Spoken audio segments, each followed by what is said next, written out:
Hello' everyone, কি খবৰ আপোনালোকৰ? পৰীক্ষা কেনেকুৱা গ'ল? পৰীক্ষা কেনেকুৱা গ'ল আমাক কমেণ্ট বক্সত জনাব।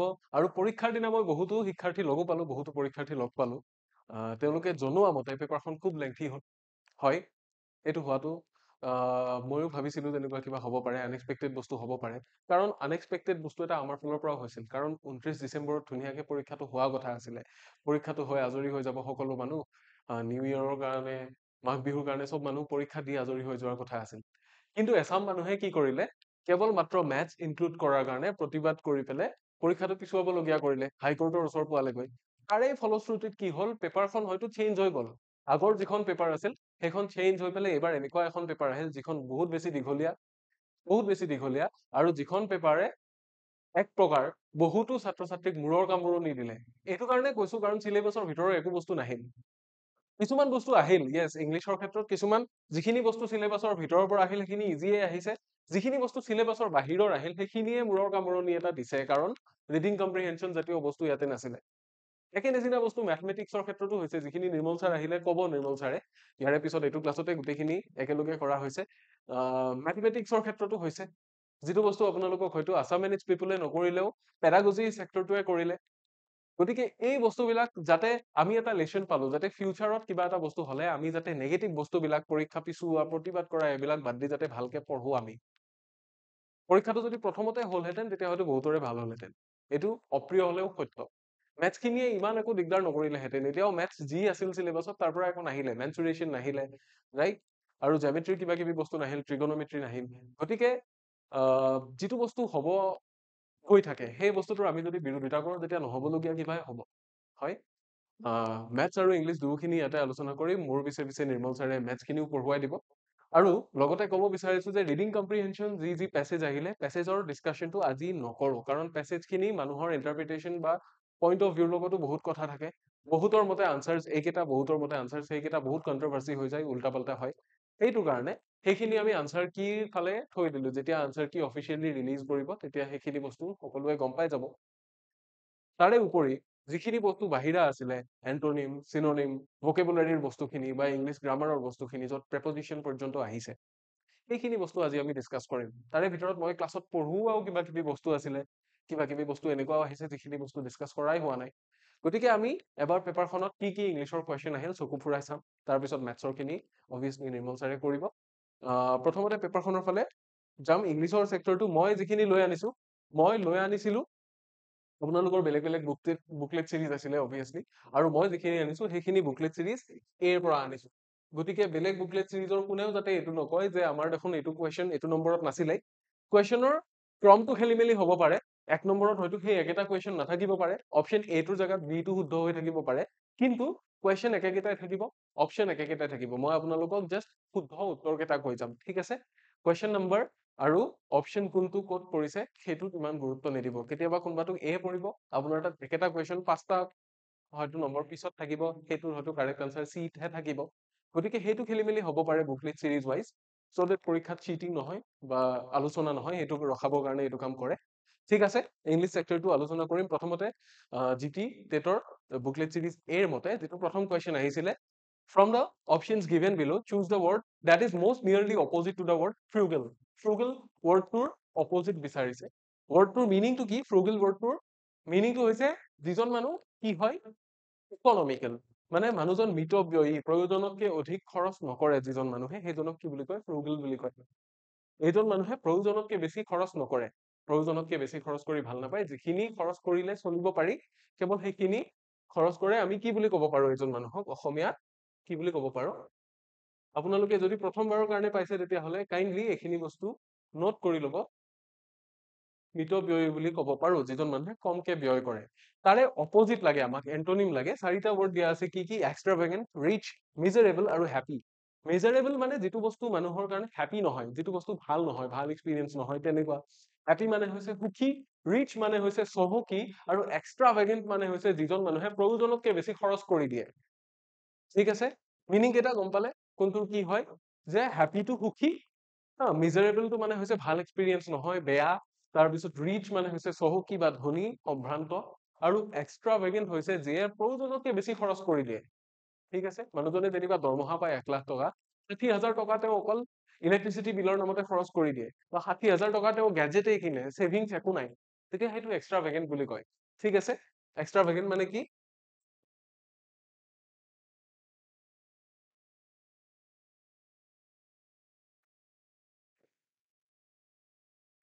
অত্যধিক খৰচী। মই মিনিং কেইটাও এইকাৰণে কৈ দিছো যাতে আনসাৰ কিখন পোৱাৰ পিছত আপোনালোকে PDF টো যদি চাই আপোনালোকে তেতিয়াও কিছু কথা শিকিব পাৰে। সো আমাৰ ইয়াৰে কাৰেক্ট আনসাৰ কোনটো হৈ যাব? এক্সট্ৰা ভেকেন্টটো হৈ যাব। Question number 1। ঠিক আছে, নেক্সট কুৱেশ্যনৰ ফালে যাম। নেক্সট কুৱেশ্যন কি সুধিছে? He selected the books for the library judiciously. ঠিক আছে, বোল্ডত দিয়া আছিলে আমাৰ এই ৱৰ্ডটো জুডিচিয়াছলি। আমি পাইছো জুডিচিয়াৰী চিষ্টেম, ৰাইট? জুডিচিয়াৰী চিষ্টেমে কি কৰে? সকলোৰে কাৰণে ন্যায় ব্যৱস্থাটোৱে কি কৰে? সকলোকে ন্যায় দিয়ে। তাৰ মানে কি? সকলোকে সমানে ট্ৰিট কৰে, হয়নে? হয়নে নহয়? ইয়েছ। গতিকে কি? Substitute a bold word in the given sentence. bold মানে আমাৰ এইটোৰ কথাই কৈছে, জুডিচিয়াছলি শব্দটো bold কৰি দিয়া আছিলে। The correct option, with the correct option কি? Without changing the meaning. ইয়াৰে মিনিং চেঞ্জ নকৰাকে, অৰ্থাৎ ইয়াৰে যিটো সেম মিনিং হ'ব, যিটো চিনোনিম হ'ব, সেইটো ইয়াৰ পৰা বিচাৰি উলিয়াব লাগে। কি কি দিয়া আছিলে? লিগেলি, ইম্পাৰ্চিয়েলি, লফুলি আৰু ৰিজনেবলি। ৰিজনেবলিটো কি? ৰিজনেবলি মানে বুজন পৰিমাণৰ, যিমানখিনি প্ৰয়োজন সিমানখিনি মানে সঠিক। ঠিক আছে, লফুলি মানে হৈছে লৰ সহায়ত, যিটো বস্তু আমি নিয়ম কানুনৰ সহায়ত বা কানুনে যিটো বস্তু এগ্ৰি কৰে সেই ধৰণে। আৰু লিগেলি মানেও তেনেকুৱাই, যিটো বস্তু লিগেল, যিটো ৰাইট, আমি সেই বস্তুটো তেনেকে যোৱা। আৰু ইম্পাৰ্চিয়েলি মানে হৈছে কি নকৰাকৈ, ভেদভাৱ নৰখাকৈ, মানে পাৰ্চিয়েলিটি নকৰাকৈ। পাৰ্চিয়েল মানে কি? এফালে ঢাল খাই যোৱা, কোনোফালে ঢাল নোখোৱাকৈ। গতিকে কি? He selected the books for the library judiciously, মানে পাৰ্চিয়েলিটি নকৰাকৈ ইম্পাৰ্চিয়েলি কৰিছিল। জুডিচিয়েলিৰ মিনিংটো কি? ইম্পাৰ্চিয়েলি মানে ভেদাভেদ নকৰাকৈ, একো বিভাজন ননাকৈ চিলেক্ট কৰিছিল, যাতে কি হয়? সকলো ধৰণৰ ৰিডাৰ তাৰ পৰা কি হয়? লাভান্বিত হয়। যদি মই লাইব্ৰেৰীত মই বোলে কি থ্ৰিলাৰ কিতাপ পঢ়ি ভাল পাওঁ, মই যদি সেই ধৰণৰ ৰাখিলো, মই বোলে অকল উপন্যাস পঢ়ি ভাল পাওঁ, মই যদি সেয়া ৰাখিলো, তেতিয়াহ'লে এইটো কি নহ'ব? জুডিচিয়াছলি কৰা কাম নহ'ব সেইটো, ৰাইট? যিখিনি কৰিছে অবভিয়াছলি লিগেলি কৰিছে, লফুলি কৰিছে, হা। কিন্তু জুডিচিয়াছলি মানে কি? ইম্পাৰ্চিয়েলি, কাৰো পক্ষ নোলোৱাকৈ, সমানে ভাৱ বিচাৰ কৰি সকলোকে কি কৰিছে? সমান হিচাপত ৰাখিছে, সকলোকে সমান স্থান দিছে, সমানে ন্যায় কৰিছে। সেইটোহে মিনিংটো ওলাব লাগিব। ইয়াৰে কাৰেক্ট আনসাৰটো হৈ গ'ল কি? অপশ্যন বি যিটো আছে সেইটো, ইম্পাৰ্চিয়েল। আপোনাৰ ফোনত হয়তো আপোনাৰ পেপাৰখনত অপশ্যন চি টো থাকিব পাৰে এইটো, কিন্তু ৱৰ্ডটো চাব, অপশ্যন কিমান নম্বৰত আছে সেইটো নাচাব, ৱৰ্ডটো চাব। তাৰ পিছৰ কুৱেশ্যনটো কি দিয়া আছে? ৰোহন ডেশ ৱাটছ ভাৰ্বটো দিয়া আছে। কি কৰিব দিছে? Fill up the blank with the correct tense of the bracketed verb. Bracketed verb কোনটো? ৱাটচ। মেইন ভাৰ্বটো হৈছে আমাৰ ৱাটচ। ৱাটচ মানে কি? চোৱা, দৰ্শন কৰা, হা, পৰ্যবেক্ষণ কৰা, right? Rohan watched the movie before he read the review, right? ইয়াতে যদিও মেইন ভাৰ্বটো ৰিডটোৱে লিখা আছে, আমি গম পালো যে ৰেড মানে অতীততে হৈ গৈছে গোটেইখিনি। সি ৰিভিউ পঢ়াটোও হৈছে আৰু অতীততে সি মুভিখন চোৱাটোও হৈছে। কিন্তু এটা কাম আগতে হৈছে, এটা কাম পিছত হৈছে। এইটো সাধাৰণ জ্ঞানৰ কথা। আমি পাষ্ট পাৰফেক্ট টেন্সৰ কথা পঢ়িছো। টেন্স পঢ়োতে কি পঢ়িছো? পাষ্ট পাৰফেক্ট টেন্সৰ কথা পঢ়িছো। পাষ্ট পাৰফেক্ট টেন্স কেতিয়া ব্যৱহাৰ কৰা হয়? যেতিয়া অতীতত হোৱা দুটা ঘটনা অলপ আগা পিছাকে হয়, যিটো অলপ বেছি আগতে হৈছিল সেইটো পাষ্ট পাৰফেক্ট টেন্সত লিখা হয়। পাষ্ট পাৰফেক্ট টেন্সত কি কৰা হয়? সাবজেক্ট লিখা হয়, প্লাস কি? হ্যাড লিখা হয়, প্লাস V3 লিখা হয়। V3 মানে ভাৰ্বৰ যিটো পাষ্ট পাৰ্টিচিপল ফৰ্ম, সেইটো লিখা হয়। ঠিক আছে, ৰোহন কি হ'ব? গতিকে ৱাচ দ্য মুভিটো কি হৈছে? বিফৰ, মুভিখন চোৱাটো আগতে হৈছে। কিহতকে আগতে হৈছে? যে ৰিভিউ পঢ়াটোতকে আগতে মুভিখন চোৱা কামটো হৈছে। গতিকে অবভিয়াছলি মুভিখন চোৱা কামটো আমি কিহত লিখিম? পাষ্ট পাৰফেক্ট টেন্সত লিখিম। সাবজেক্টটোতো আছে, ৰোহন হৈ আছে, হা, অবজেক্ট ইফালে আছে। কি হ'ব লাগিব ইয়াতে? had watched হ'ব লাগিব, তেতিয়া শুদ্ধ হ'ব। had watched ক'ত আছে? অপশ্যন বিত আছে আমাৰ, অপশ্যন বিত আছে। গতিকে এইটো কাৰেক্ট হৈ যাব। এতিয়া মোক কওকচোন, পেপাৰ সঁচাকে ইমান টান আহিছে জানো? পেপাৰ ইমান টান নাই অহা। ইজি বস্তু আহিছে, টেন্সৰ বস্তু আহিছে, প্ৰেপজিচনৰ বস্তু আহিছে, আৰু কিছুমান আমাৰ বুজি নোপোৱা বস্তু যদি থাকি যায় মই বুজাই দিম এইখিনি বস্তু কেনেকে হয়, কিয় হয়। ঠিক আছে, ইয়াতে অপশ্যন বিটো হৈ যাব শুদ্ধ উত্তৰ। কিয় হৈ গ'ল মই সেইটোও বুজাই দিছো। বেলেগ প্লেটফৰ্মত হয়তো আপোনালোকক সিমানখিনি বুজাই নিদিবও পাৰে যে এইটো আনসাৰ কিয় হ'ল। বহুতে কি কৰিছে? বহুতে আনসাৰ গুগল কৰিছে, গুগল কৰি পেলাই কৈছে এইটো অমুকটো, এইটো অমুক কাৰণে হৈছে। কিন্তু কিয় হ'ল বুজাই দিয়াটো আচল কথা।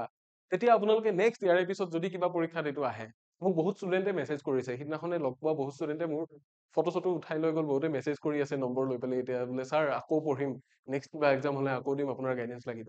সেই আপোনালোকক কৈছো যিখিনিয়ে গঠনমূলকভাৱে লৈছে বস্তুটো আপোনালোকৰ কামত আহিব, সেইকাৰণে মই বুজাই গৈছো এইখিনি। আমাৰ উদ্দেশ্যটো এইটো নহয় যে সকলোতকে আগতে আনচাৰ কি দিম, ভুলে শুদ্ধই যি পাইছো তাকে সকলোতকে আগতে দিয়া নামটো হ'ল ভিউ কেইটা লাগে, সেইটো নহয়। সকলোতকে নিখুঁতকে নিৰ্ভুলকে যাতে দিব পাৰো আমি সেইটোৱে চেষ্টা কৰি আছো। আহক ইয়াৰে পিছৰ প্ৰশ্নটোৰ ফালে যাওঁ। Choose the correct option to fill in the blank. A busy person, correct option আমাক কি দিব দিছে, ইয়াৰে পৰা এটা ডিটাৰমিনাৰ বাচিব দিছে, little, the little, a little আৰু মাচ। হ'ল। টাইমৰ কথা সুধিছে, আ বিজি পাৰ্চন, বিজি মানে কি, ব্যস্ত মানুহ এজনে কিমান সময় পায়।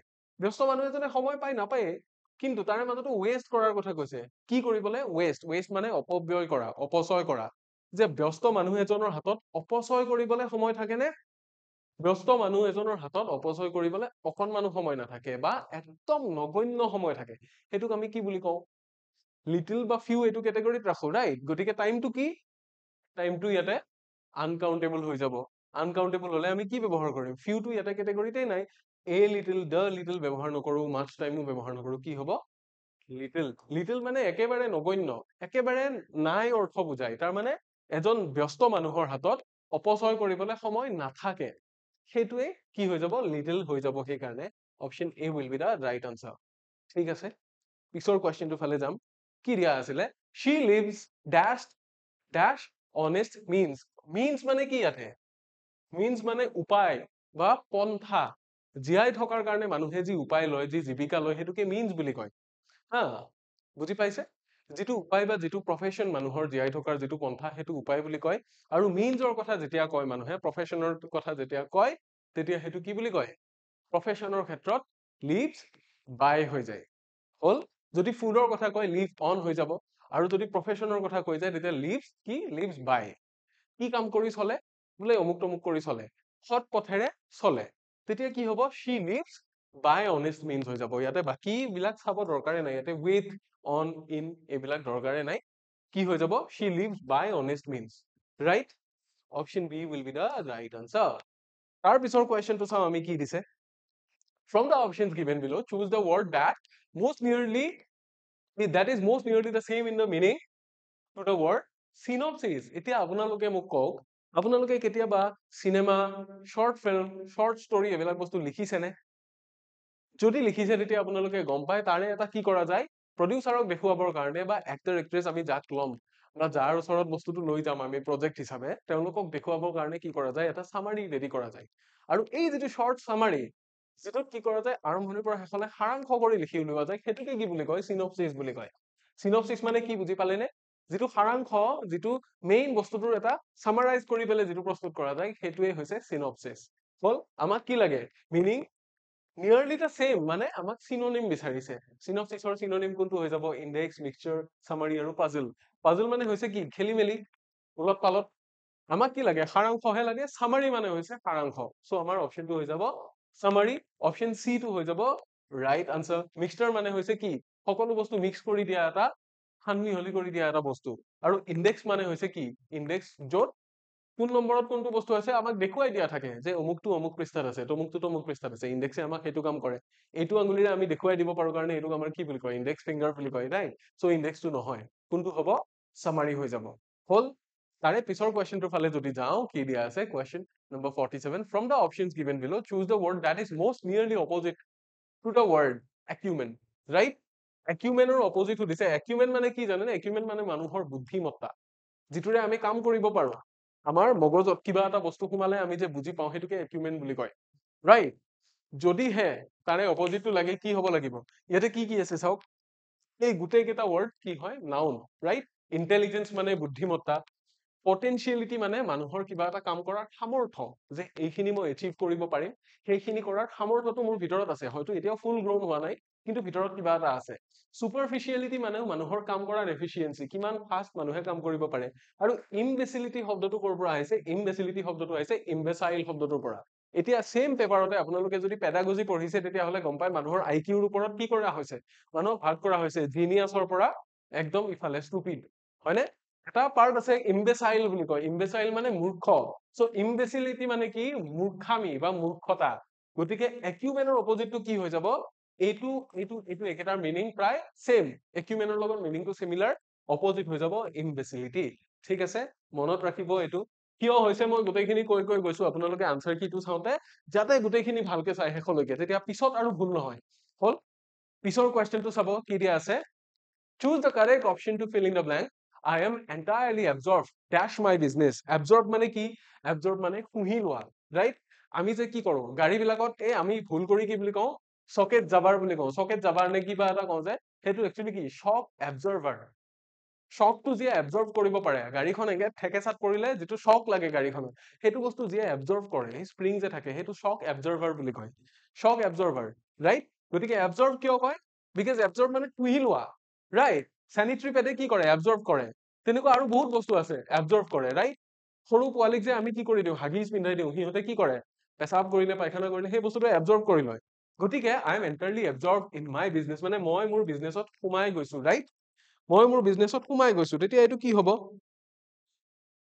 যেতিয়া এবজৰ্বেশ্যনৰ কথা, যেতিয়া এবজৰ্ভ হোৱাৰ কথা কয়, তেতিয়া কি হব, আই এম এন্টাৰলি এবজৰ্ভড ইন, ইন। কাৰণ মিনিংটো বুজিলে আপোনালোকে গমেই পাই যায় কি হৈ যায়, ইয়াতে কোনটো কোনটো প্ৰেপজিশ্যন হ'ব গমেই পাই যায়, এবজৰ্ভ হলে সদায় ইন হয়, এট অন উইথ এইবিলাক নহয়। হল, option A will be the right answer for question number 49. ইয়াতে আপোনালোকে চাব, মই আকৌ এবাৰ কৈছো যে বুকলেট A ফলো কৰি আছো আমি, গতিকে বুকলেট A যোনটো সিকুৱেন্সত যি আছিলে সেই হিচাপে আমি কৰিছো। কুৱেশ্যন একেগিটাই থাকিব, আনসাৰ একেগিটাই থাকিব, ইয়াতে আনসাৰটো চাইহে আপোনালোকে কৰিব। ঠিক আছে, কুৱেশ্যন নম্বৰ কিমান, কোন অপশ্যনটো কোন নম্বৰত আছে সেইটোৰ লগত দৰকাৰ নাই, শব্দটো কি, মিনিংটো কি সেইটো চাব সদায়। ঠিক আছে, পিছৰ কুৱেশ্যনটো ফালে যাম এবাৰ।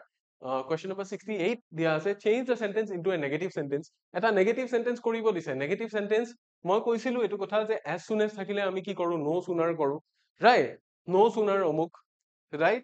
সেন্টেন্সটো কি, as soon as he went out the boys started noising, মানে কি, তেওঁ ওলাই যোৱা মাত্ৰকে ল'ৰা কেইটাই কি কৰিলে, হুলস্থুল কৰা আৰম্ভ কৰি দিলে।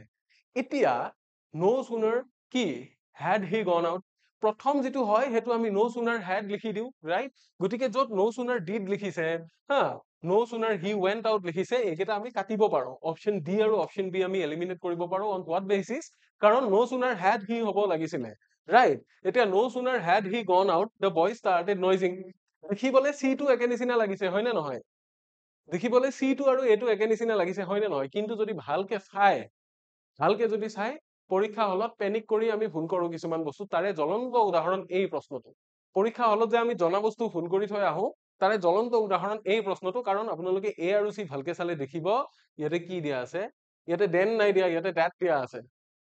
এটা আখৰ মাত্ৰ সলনি কৰিছে, এটা লেটাৰ মাত্ৰ সলনি কৰিছে, এইটোৱে আপোনাৰ এইটো এক নম্বৰটো লৈ গ'ল, আৰু নেগেটিভ মাৰ্ক কিমান 0.25 আছিলে নেকি, সেইটো লৈ গ'ল। বেলেগ এটা শুদ্ধ উত্তৰ এটাৰ পৰা 0.25 কাটি দিব পাৰে, যদিহে ডেটটো আপুনি নটিচ নাই কৰা। সো অপশ্যন কোনটো হ'ব, ইয়াতে দেন আছে, নো সুনাৰ থাকিলে কেতিয়াও when নহয়, ডেট নহয়, কি হ'ব লাগিব, দেন হ'ব লাগিব। Option C will be the right answer for this question. কিয় হৈছে মই আপোনালোকক ৰিজনটো বুজাই দিছো, ৰাইট? গতিকে মনত ৰাখিব এইখিনি বস্তু। হল, ইয়াৰে পিছৰ কুৱেশ্যনটোৰ ফালে যাব পাৰো। ফ্ৰম দ্য অপশ্যনছ গিভেন বিলো, choose the word that is most nearly opposite to the word কি, benign. benign মানে কি, benign মানে কাকো হাৰ্ম নকৰা, ভাল টাৰ্মছত থকা মানুহৰ লগত, ঠিক আছে? কাকো হাৰ্ম নকৰা মানুহৰ লগত ভাল টাৰ্মছত থকা, benign মানে। এনেকুৱা ৱৰ্ড এটা মই আপোনালোকক দিছিলো মোৰ ক্লাছত, এইটো কি আছিলে, সেইটো ৱৰ্ড আছিলে benevolent. benevolent, তাৰে লগত মিনিং অলমোষ্ট সেম হয়। বেনাইন ৱৰ্ডটো কি, বেনিভলেন্টৰ লগত মিনিং অলমোষ্ট সেম। মোৰ যদি মনত আছে, জাহাঁ তক মুঝে याद है, এইটো মই কেৱল এটা ক্লাছত নহয়, 2-3টা ক্লাছত কৰাইছো। মই যদি আপোনালোকক কিবা প্ৰেক্টিচো কৰাইছো মোৰ টেলিগ্ৰামৰ থ্ৰুৰে, তাতেও এয়া দিছিলো মই। বেনাইন ৱৰ্ডটো দিয়া নাই, কি দিছিলো, বেনিভলেন্ট ৱৰ্ডটো দিছিলো। তাৰে অপজিট আমাক সুধিছে কি হ'ব, মেইল ভলেন্ট, সফ্ট, ফ্ৰেণ্ডলি, আনৱাইজ আছে। আনৱাইজ মানে কি, আনৱাইজ মানে মূৰ্খ, অজ্ঞানী, তাৰ মগজত বস্তুটো নাই তাৰমানে যিটো থাকিব লাগে। ফ্ৰেণ্ডলি মানে হৈছে বন্ধুত্বপূৰ্ণ, ইয়াৰে লগত কি হৈ গ'ল, ফ্ৰেণ্ডলি, সফ্ট, এইকেইটা ইয়াৰে লগত অলমোষ্ট চিনোনিমৰ নিচিনা হৈ গ'ল। এন্টনিম কোনটো হ'ব, মেইল ভলেন্ট। মেইল ভলেন্ট মানে কি, হাৰ্মফুল, যিটো বস্তুৱে আনক অনিষ্ট কৰিব পাৰে। হল, অপজিট কোনটো হৈ যাব, মেইল ভলেন্ট হৈ যাব। Option A will be the right answer. হল, ইয়াৰে পিছৰ কুৱেশ্যনটোৰ ফালে যাওঁ।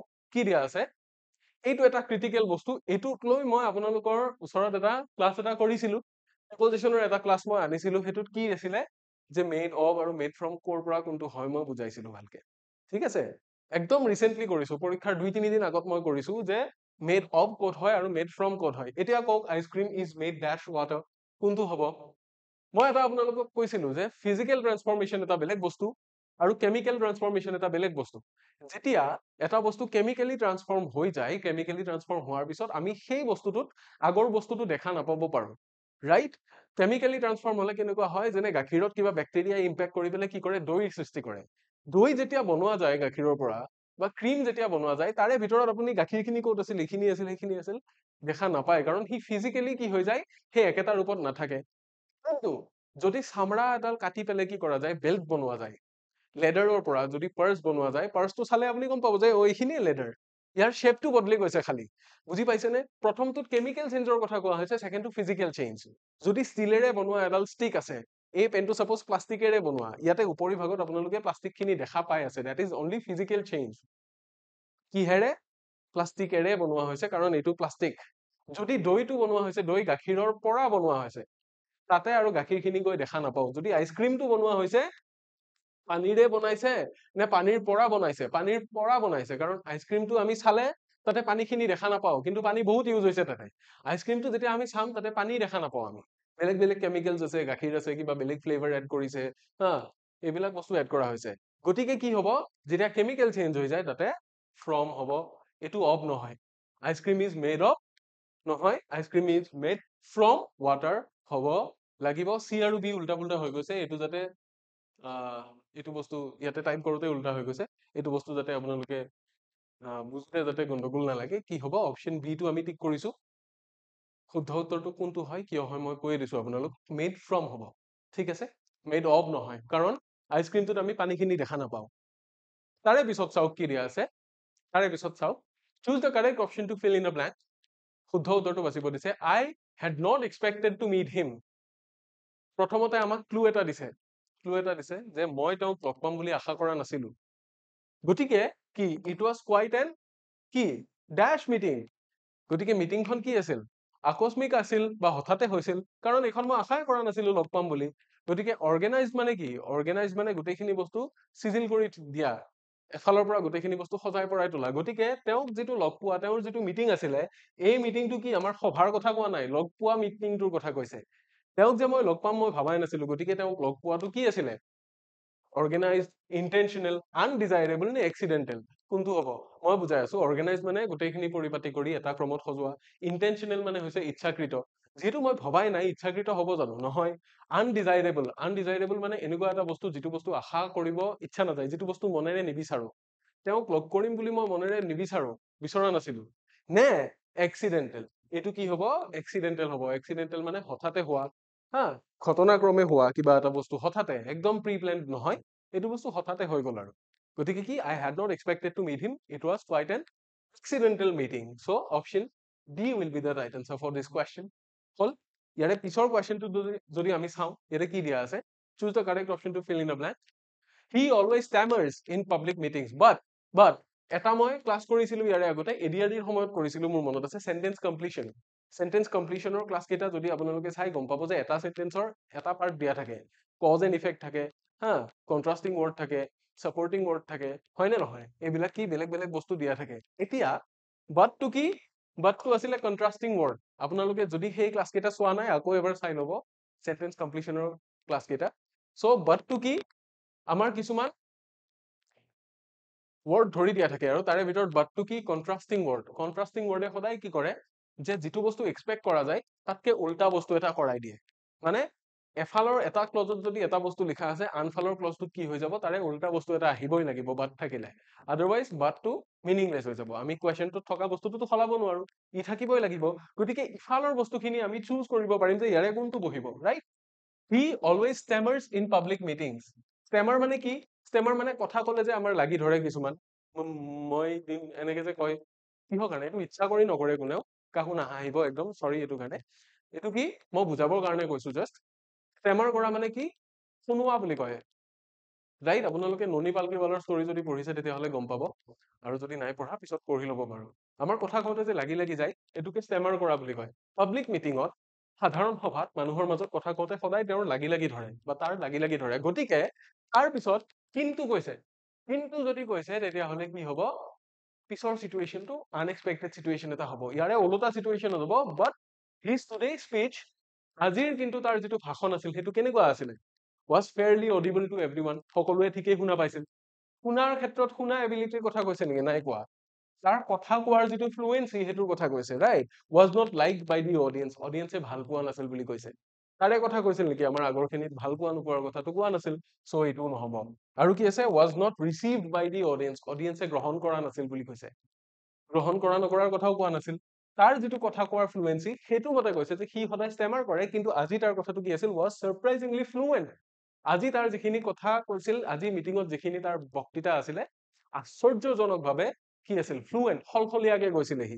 গতিকে অপশ্যন ডি টোহে হৈ যাব। মই বহুতখিনি কথা বুজাই দিলো এটা বস্তু বুজাবলৈ গৈ, যাতে আপোনালোকৰ কনচেপ্টটো ক্লিয়াৰ হৈ যায়, যাতে পিছলে প্ৰব্লেম নহয় আৰু সেইকাৰণে দেই। অকল আনচাৰ কিটো একদম জল্দে জল্দি দি দিয়াটো আমাৰ কি নহয়? উদ্দেশ্য নহয়। ভালকে বুজাই দিয়াটো এটা উদ্দেশ্য। হ'ল, ইয়াৰে পিছত কি আছে? The Saraighat Bridge is the first one dash the Brahmaputra. Saraighat ব্ৰিজখন কি বুলি কৈছে? ব্ৰহ্মপুত্ৰৰ ওপৰত থকা প্ৰথমখন দলং, ৰাইট? আমি যদি সেই হিচাপে চাওঁ, উত্তৰ কোনটো শুদ্ধ যেন লাগে? অভাৰটো শুদ্ধ যেন লাগে। এইটো এটপ নহয় দেই, টপ আছিলে চাগে, মই পাহৰিলো। কাৰেক্ট এনেও নহয় এইটো বাৰু। উত্তৰটো যদি আমি চাওঁ, অভাৰটো শুদ্ধ যেন লাগে, যে কি নদীখনৰ ওপৰত আছে। কিন্তু যেতিয়া নদীখনক আমি যেতিয়া পথালিকে পাৰ কৰিম, পথালিকে পাৰ কৰি আছো নে নাই আমি? আমি এলং দ্য ৰিভাৰ যোৱা নাই, আমি এক্ৰছ দ্য ৰিভাৰ গৈছো। গতিকে কি দলংখন যদিও নদীৰ ওপৰত আছে, কিন্তু কি দলংখনে নদীখনক পথালিকে পাৰ কৰিছে, ৰাইট? ইটোফালে চেকপোষ্ট আছে, এইটোফালে জালুকবাৰী আছে। পথালিকে পাৰ কৰিছে নে নাই? পথালিকে পাৰ কৰা মাত্ৰকে আমি কি দিব লাগিব? এক্ৰছ দিব লাগিব। এতিয়া ইণ্টাৰেষ্টিং কথাটো হ'ল, এক্ৰছৰ আৰু এটা কি আহিছে? ফিল ইন দ্য ব্লেংকছ এটা আমাৰ যিখন PGT পেপাৰ আছে সেইখনত আহিছে।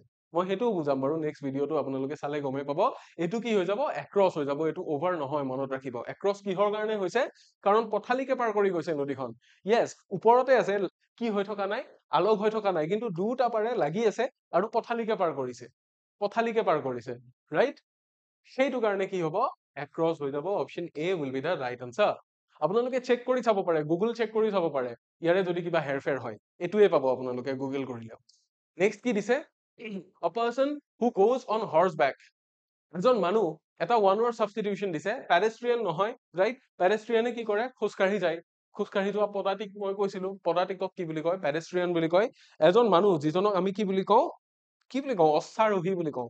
অশ্বাৰোহীজনক ইংলিছত কি বুলি কয়? ইকুইষ্টেৰিয়ান বুলি কয়, ইকুইষ্টেৰিয়ান বুলি কয়। অপশ্যন এ টো হৈ যাব ৰাইট আনসাৰ। যিয়ে ঘোঁৰাৰ পিঠিত উঠি যায়, ইকুইষ্টেৰিয়ান বুলি কয় তেওঁ। Option A will be the right answer. Next কুৱেশ্যনৰ ফালে যাওঁ, কি দিয়া আছে? Choose the correct option to fill in the blank. Before you gave answers, sir dash them to us. এতিয়া এগেইন আকৌ এটা বস্তু কৈছে, আকৌ এটা বস্তু কৈছে, এগেইন নিচিনা মই যিটো পাষ্ট পাৰফেক্ট টেন্সৰ কথা কৈছিলো, যে তুমি উত্তৰকেইটা দিয়াৰ আগতে ছাৰে কি তেওঁলোকক আমাৰ ওচৰলৈ পঠিয়াই দিছিল। তাৰমানে ছাৰে তেওঁলোকক আমাৰ ওচৰলৈ পঠিয়াই দিয়া কথাটো আগতেই হৈছে। এই দুটা ঘটনা পাষ্টত হৈছিল, যে তুমি উত্তৰ দিয়া আৰু ছাৰে তেওঁক আমাৰ ওচৰলৈ পঠিয়াই দিয়া। কোনটো বেছি আগতে হৈছে? ছাৰে তেওঁক আমাৰ ওচৰলৈ পঠিয়াই দিয়াটো বেছি আগতে হৈছে। গতিকে যিটো বেছি আগত হৈছে আমি অবভিয়াছলি পাষ্ট পাৰফেক্ট টেন্সত লিখিম। গতিকে কি হ'ব? সেন্ট আছিলে মেইন ভাৰ্বটো, কি লিখিব লাগিব আমি? had sent লিখিব লাগিব। had sent ক'ত আছে? ইয়াতে আছে, অপশ্যন চিত আছে। So' option C will be the right answer. বুজি পালে? একদম ইজি ইজি দিছে এইখিনি। দুই এটাত বাহিৰে বাকীখিনি কুৱেশ্যন ইজি আহিছে ইংলিছৰ। গতিকে মই নাভাবো যে ইয়াতে আপোনালোকৰ কিবা ভুল হ'বলগীয়া আছে। অলপ ট্ৰিকি কুৱেশ্যন দিছে সঁচা, কিন্তু এনেকুৱা বস্তু দিয়া নাই যিখিনি আমি একেবাৰে চৰ্চা কৰা নাই, ৰাইট? টেন্সৰ ক্লাছ কেইটা যদি চাইছে তাতেই পাই গৈছে এইখিনি বস্তু আপোনালোকে। হ'ল, ইয়াৰে পিছৰ কুৱেশ্যনটোৰ ফালে যাব পাৰো। কি কুৱেশ্যন দিয়া আছে? হি হেজ বিন ইনভেষ্টেড ডেশ মিলিটাৰী অনাৰ। মিলিটাৰী অনাৰ, ইয়াতে কি হ'ব? মিলিটাৰী অনাৰ তেখেতক দিয়া হৈছে, ইনভেষ্ট কৰা হৈছে, কিন্তু কি ইনভেষ্টেড বাই, এবাভ অৰ অন নহয়। ইয়াতে এইটো দেখিলেই গম পায় বাক্যটো যে এইটোত কি হ'ব? ইনভেষ্টেড উইথ। ইনভেষ্টেড উইথ হ'ব লাগে। হি হেজ বিন ইনভেষ্টেড কি উইথ গ্ৰেট মিলিটাৰী অনাৰ। তেওঁক মিলিটাৰী সন্মানেৰে সন্মানিত কৰা হৈছে, তেনেকুৱা মিনিংটো। ঠিক আছে, ইয়াৰে পিছৰ কুৱেশ্যনটোৰ ফালে গৈছো। কি দিয়া আছে, হি ইজ চিটিং ডেশ ৰিডিং টেবুল। এতিয়া কি কি হ'ব আছে, এট বাই অন ইন গোটেইকেইটা আছে। এতিয়া ইনটোতো একেবাৰেই নহয়, আমি গমেই পাইছো। ভালকে এবাৰ বাক্যটো চাই লওক। হি ইজ চিটিং কি ডেশ হিজ ৰিডিং টেবুল। এতিয়া যেতিয়া এনেকে ৰিডিং টেবুল দিয়া থাকে, এটা কথা মনত ৰাখিব, অন দিলে ভুল কিয় হ'ব জানেনে? অন দিলে এইকাৰণে ভুল হ'ব কাৰণ টেবুলখনৰ ওপৰত বহি থকা নাই। টেবুলখনত মানে কি, টেবুলখন ইয়াতে আছে, টেবুলখন যিটো লোকেশ্যনত আছে সেই লোকেশ্যনটোত বহিছে। যেতিয়া এটা চিটুৱেশ্যন, এটা কি, এটা যেতিয়া পাৰ্টিকুলাৰ লোকেশ্যন এটা বুজায়, এটা জাগাৰ এটা পইণ্ট এটা বুজায়, এটা কৰ্নাৰ এটা বুজায়, লাইব্ৰেৰীটোৰ এটা কৰ্নাৰ এখন টেবুল যেতিয়া বুজায়, তাতে যদি মানুহজন বহি আছে তেতিয়াহ'লে কি ব্যৱহাৰ কৰিম আমি? এট ব্যৱহাৰ কৰিম। বাই দি দিলে কি হ'ব, তাৰে ওচৰে পাজৰেহে বহি আছে, টেবুলখনলৈ গৈ নাপায়, ওচৰে পাজৰে থকাটোকহে বাই বুলি কয়। চ' ইয়াতে কি হৈ যাব, এট, অপশ্যন এ টো হৈ যাব শুদ্ধ উত্তৰ। He is cheating at his reading table. হ'ল, অন নহয় আৰু বাই নহয় বা ইনো নহয়। কিয় নহয় মই সেইটো বুজাই দিছো। গতিকে আই থিংক আপোনালোকে এইখিনি বস্তু বুজি পাইছে। ইয়াৰে পিছৰ কুৱেশ্যনটোৰ ফালে যাব বিচাৰিছো। Choose the correct option to fill in the blank. Columbus was in search dash America. Columbus আমেৰিকাৰ সন্ধানত আছিলে, আমেৰিকা বিচাৰি আছিলে কলম্বাছে। গতিকে যদি আমেৰিকা বিচাৰি আছিলে তেতিয়া কি হ'ব, in search for about of under কি, ইয়াতেতো আণ্ডাৰ নহয়, এবাউটো নহয়, ইন চাৰ্চ ফৰ বা কি অফ, তাৰে ভিতৰত কোনোবা এটা হ'ব। আপোনালোকে গম পাইছে এইটো কি হ'ব প্ৰপাৰ আনচাৰটো। Columbus was in search of, was in search of এটা কি আছে, ইন চাৰ্চ অফ এটা ফ্ৰেজ আছে। তাৰে মানে কি, ইন চাৰ্চ অফ মানে কি, কিবা বস্তুৰ সন্ধানত থকা, কিবা বস্তু বিচাৰি থকা। ডিস্কভাৰ যে কৰিছিল, ডিস্কভাৰ কৰাৰ আগলৈকে কি আছিল, তাৰে সন্ধানত আছিল। গতিকে সেইটোকে বুজাবলৈ বিচৰা হৈছে। গতিকে কাৰেক্ট আনচাৰ কোনটো হৈ যাব, অপশ্যন বি হৈ যাব। চি আৰু বি উল্টা হৈ আছে, কাইণ্ডলি এইটো ডন্ট মাইণ্ড। অপশ্যনটো কোনটো হয় সেইটো বস্তু চাই লওক, উত্তৰটো কোনটো সেইটো মন কৰিলে হ'ল। ঠিক আছে, মোৰ ক'বলগীয়া এইখিনিয়ে। এতিয়া বাকী যিখিনি আছে, আমাৰ মেথছৰ পোৰ্চন খিনি নিৰ্মল ছাৰে লৈ আহিব। গতিকে চাই থাকক ক্লাছটো শেষলৈকে। নিৰ্মল ছাৰৰ আনচাৰ খিনি লৈ লওক আপোনালোকে মেথমেটিক্সৰ। মই গম পাইছো যে ভাবা ধৰণে যোৱা নাই বহুতৰে, কিবা কিবি বস্তু টান পাইছে বা কিবা চিলেবাছৰ বাহিৰৰ বস্তু আহিছে। যিয়ে নহয় সেইখিনি বস্তু ছাৰে ডিছকাছ কৰিব আপোনালোকৰ লগত। গতিকে ক্লাছটো শেষলৈকে চাই থাকক। হেল্ল' এভৰিৱান, সকলোৰে ইংৰাজীৰ মেক্সিমাম কুৱেশ্যন কাৰেক্ট গৈছে বুলি আশা কৰিছো। আৰু এক্সামৰ লেভেল ক'বলৈ গ'লে এক্সাম একদম লেংগি পেপাৰ আছিলে বুলি সকলোৰে পৰা শুনি দিব পালো। আৰু লগতে পেডাগজিৰ কুৱেশ্যন বিলাকো বহুতখিনি টাইম কনজিউমিং আছিলে। মেথছৰ কুৱেশ্যন বিলাক যদি এনালাইজ কৰিবলৈ যোৱা হয় তেতিয়াহ'লে মেথছৰ কুৱেশ্যন খিনি খুব ইজি কুৱেশ্যন নাছিলে। মেথছৰ গোটেইখিনি কুৱেশ্যনে মডাৰেট লেভেল বুলি ক'ব লাগিব। আৰু এই গোটেইবিলাক কুৱেশ্যন এনেকুৱা নহয় যে তোমালোকে এক মাহৰ ভিতৰত কৰিব পাৰিবা।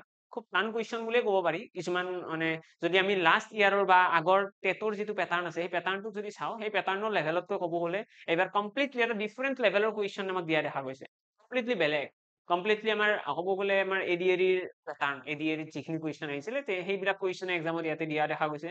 যিখিনি ষ্টুডেণ্টে এডিএৰি দিছিলে বা এডিএৰিৰ কাৰণে ভালদৰে পঢ়িছিলে মেথছ, সিহঁতেতো নিশ্চয় পাৰিছে। কিন্তু অকল টেটৰ কাৰণে যদি প্ৰিপাৰেশ্যন কৰা গৈছে তেতিয়াহ'লে অকণমান হয়তো তোমালোকৰ বেছি টাইম কনজিউমিং হৈছে বা ক্ৰিটিকেল লাগিছে কুৱেশ্যন বিলাক।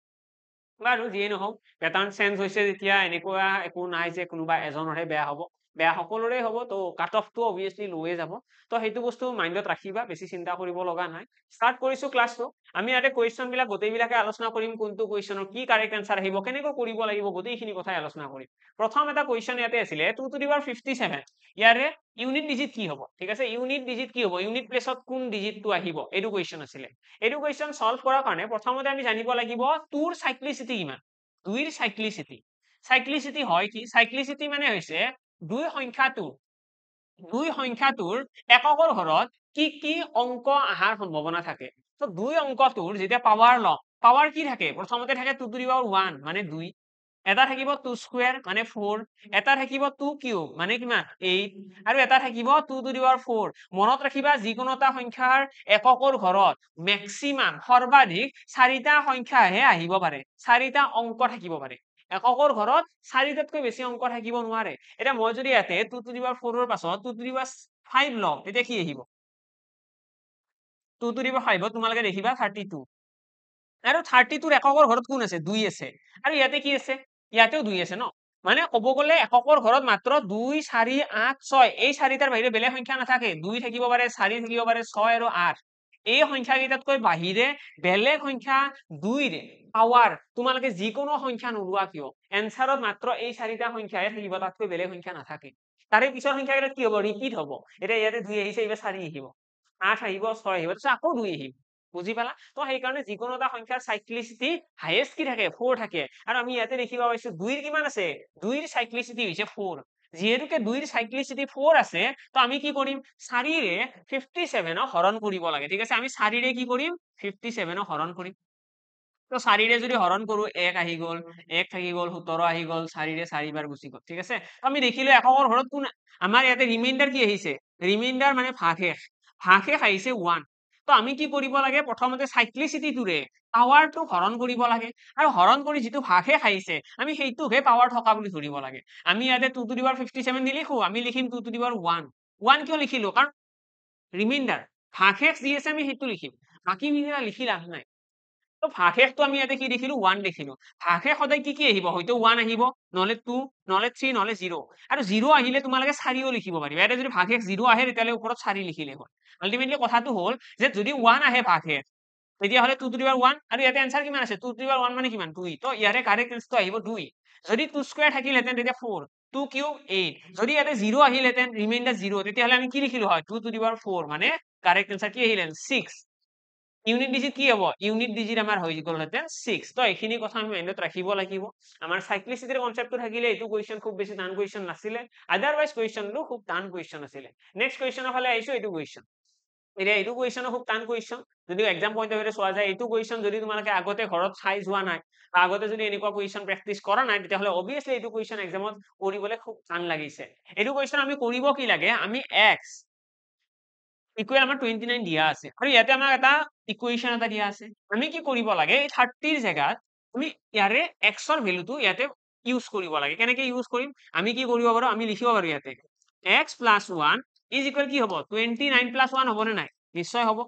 x + 1 কৰিছো তো 29 তো এক এটা যোগ কৰিছো তো ফাইনালি আমি গম পাই গলো যে x + 1 ৰ ভ্যালুটো কাৰ সমান 30 ৰ সমান তো x + 1 মানে কি হয় 30 ৰ সমান এতিয়া এই x + 1 ৰ ভ্যালুটো আমি জাস্ট ইয়াতে বহাই যাব লাগে দ্যাটস ইট তো বহাই গলে আমাৰ কারেক্ট আনসারটো অটোমেটিক্যালি ওলাই আহিব তো x to the power 5 minus ইয়াতে কি আহিব x + 1 আৰু ইয়াতে আহি গল x to the power 4 plus x + 1 আৰু কি আহিব ইয়াতে আহিব x³ তাৰ পাছত কি আহিব মাইনাস x + 1 আকৌ মানে 30 যিমান কেইটা 30 আছে ন সেই 30 কেইটাৰ জায়গাত সদায় আমি কি লিখিম আমি লিখিম x + 1 ঠিক আছে প্লাস আমি আকৌ লিখিম ইয়াতে x + 1 ইয়াতে লিখিলো x ঠিক আছে x + 1 ৰ জায়গাত মুঠতে আমি 30 ৰ জায়গাত x + 1 কেইটা বহাব লাগে এটা জাস্ট অকনমান সিম্পলিফাই কৰাচোন ইয়াতে লিখিবা x to the power 5 minus কি আহিব x to the power 5 minus x to the power 4 plus কি আহিব x to the power 4 plus x³ minus কি আহিব x³ প্লাস x²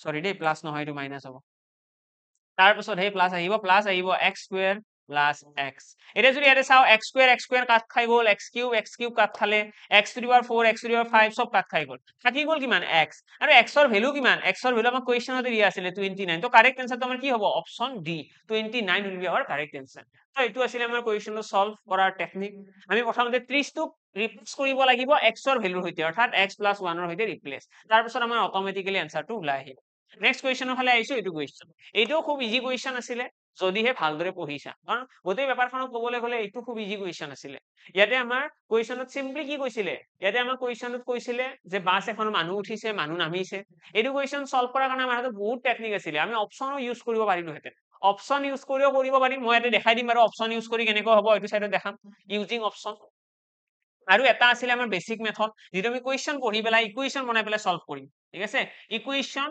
বনাই পেলাই আমি সলভ কৰিব পাৰো তো ইকুৱেশ্যন বনাই কেনেকৈ সলভ কৰিম ইয়াতে আমাক কৈছে এখন বাছত তোমালোকৰ তাত চাগে সকলোৰে হাতত পেপাৰখন আছে এবাৰ চাই ল'বা এটা কৈছে এখন বাছত কি আছে এখন বাছত মানুহ আছে আৰু সেই মানুহখিনিৰ আধা মানুহ নামি গৈছে আধা মানুহ বাছখনৰ পৰা নামি গল মানে কিমান মানুহ আছে যদি মই কওঁ এখন বাছত 50 জন মানুহ আছে তাৰে আধা নামি গৈছে মানে কিমান থাকিল আধা থাকিল মানে আধা মানুহ এতিয়াও বাছখনত আছে ঠিক আছে তো আধা মানুহ বাছখনত আছে তো x বুলি ধৰি ললো যে আগতে মানুহ আছিল x জন তো তাৰে আধা কিমান হ'ব তাৰে আধা আমি ক'ব পাৰিম x/2 মানে ইমানখিনি মানুহ বৰ্তমান বাছখনত আছে তাৰ পিছত কি কৈছে যে 18 জন নতুন মানুহে বাছখনত উঠিব মানে 18 জন মানুহে বাছখনত উঠিব তো ইমান মানুহ আছিলে তাৰ লগত 18 জন যোগ হ'ল ঠিক আছে 18 জন যোগ হ'ল তাৰ পিছত কি কৈছে ইমানখিনি মানুহ এতিয়া বাছখনত আছে তাৰ পাছৰ ষ্টপেজত 3/1 অংশ মানুহ 3/1 অংশ মানুহ নামি গৈছে ঠিক আছে 3/1 অংশ মানুহ নামি গৈছে মানে কিমান থাকিল আমাৰ বাছখনত যিমান মানুহ আছিলে তাৰে 3 ভাগৰ 1 অংশ নামিছে মানে 3 ভাগৰ 2 অংশ কি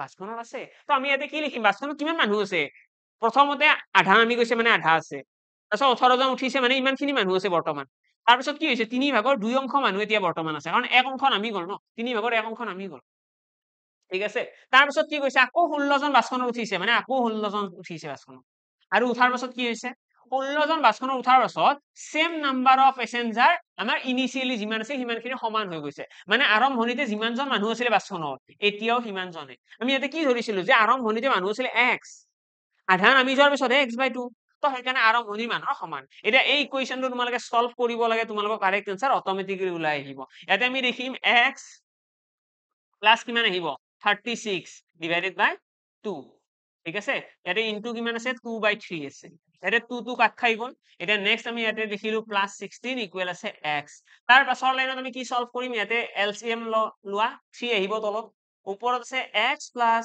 36 প্লাস কিমান আহিব 16 3 গুণ 48 is equal x আহি গ'ল তাৰে পিছৰ লাইনত আমি যদি সলভ কৰো মই এইটো সাইডত দেখাই দিছো একদম ওপৰত আমি ইয়াতে কি লিখিব পাৰিম x প্লাস কিমান আহিব 37 আৰু 48 যোগ কৰিলে 50 60 70 80 84 84 তো 84 সমান কিমান আহিব 3 টো এইটোৰ লগত পুৰা হলে কি হ'ব 3x হল না 3x আহি গ'ল এতিয়া 3x যদি আহি গ'ল তেতিয়াহলে আমি যদি নেক্সট লাইনত আকৌ সলভ কৰো আমি কি দেখিম x টো এইপিনে গুচি গ'লে 2x হ'ব 2x ইকুৱেল আহি গ'ল 84 তাৰ পৰা x ইকুৱেল আমি পাই যাম 42 মানে বাছখনত কিমানজন মানুহ আছিলে 42 x জন ধৰিছিলো ন x ৰ ভ্যালুটো 42 আহি গ'ল এইটো হৈছে আমাৰ বেসিক কুৱেশ্যনটো পঢ়ি পেলাই সলভ কৰিব পৰা মেথড আৰু যদি এইটো মেথডত তোমালোকে নোৱাৰা বা এইটো মেথড তোমালোকৰ আইডিয়া নাহিবও পাৰে এক্সামত তো তোমালোকে অপচন ইউজ কৰিব পাৰিলাহেঁতেন অপচন এ টোৱে চাগে মোষ্ট প্ৰবেবলি মই যিমানটো মনত আছে অপচন এ আছিলে 42 যদি এই অপচনটো 42 হয় তো তোমালোকে ধৰি লোৱা যে বাছখনৰ মানুহ আছিলে 42 জন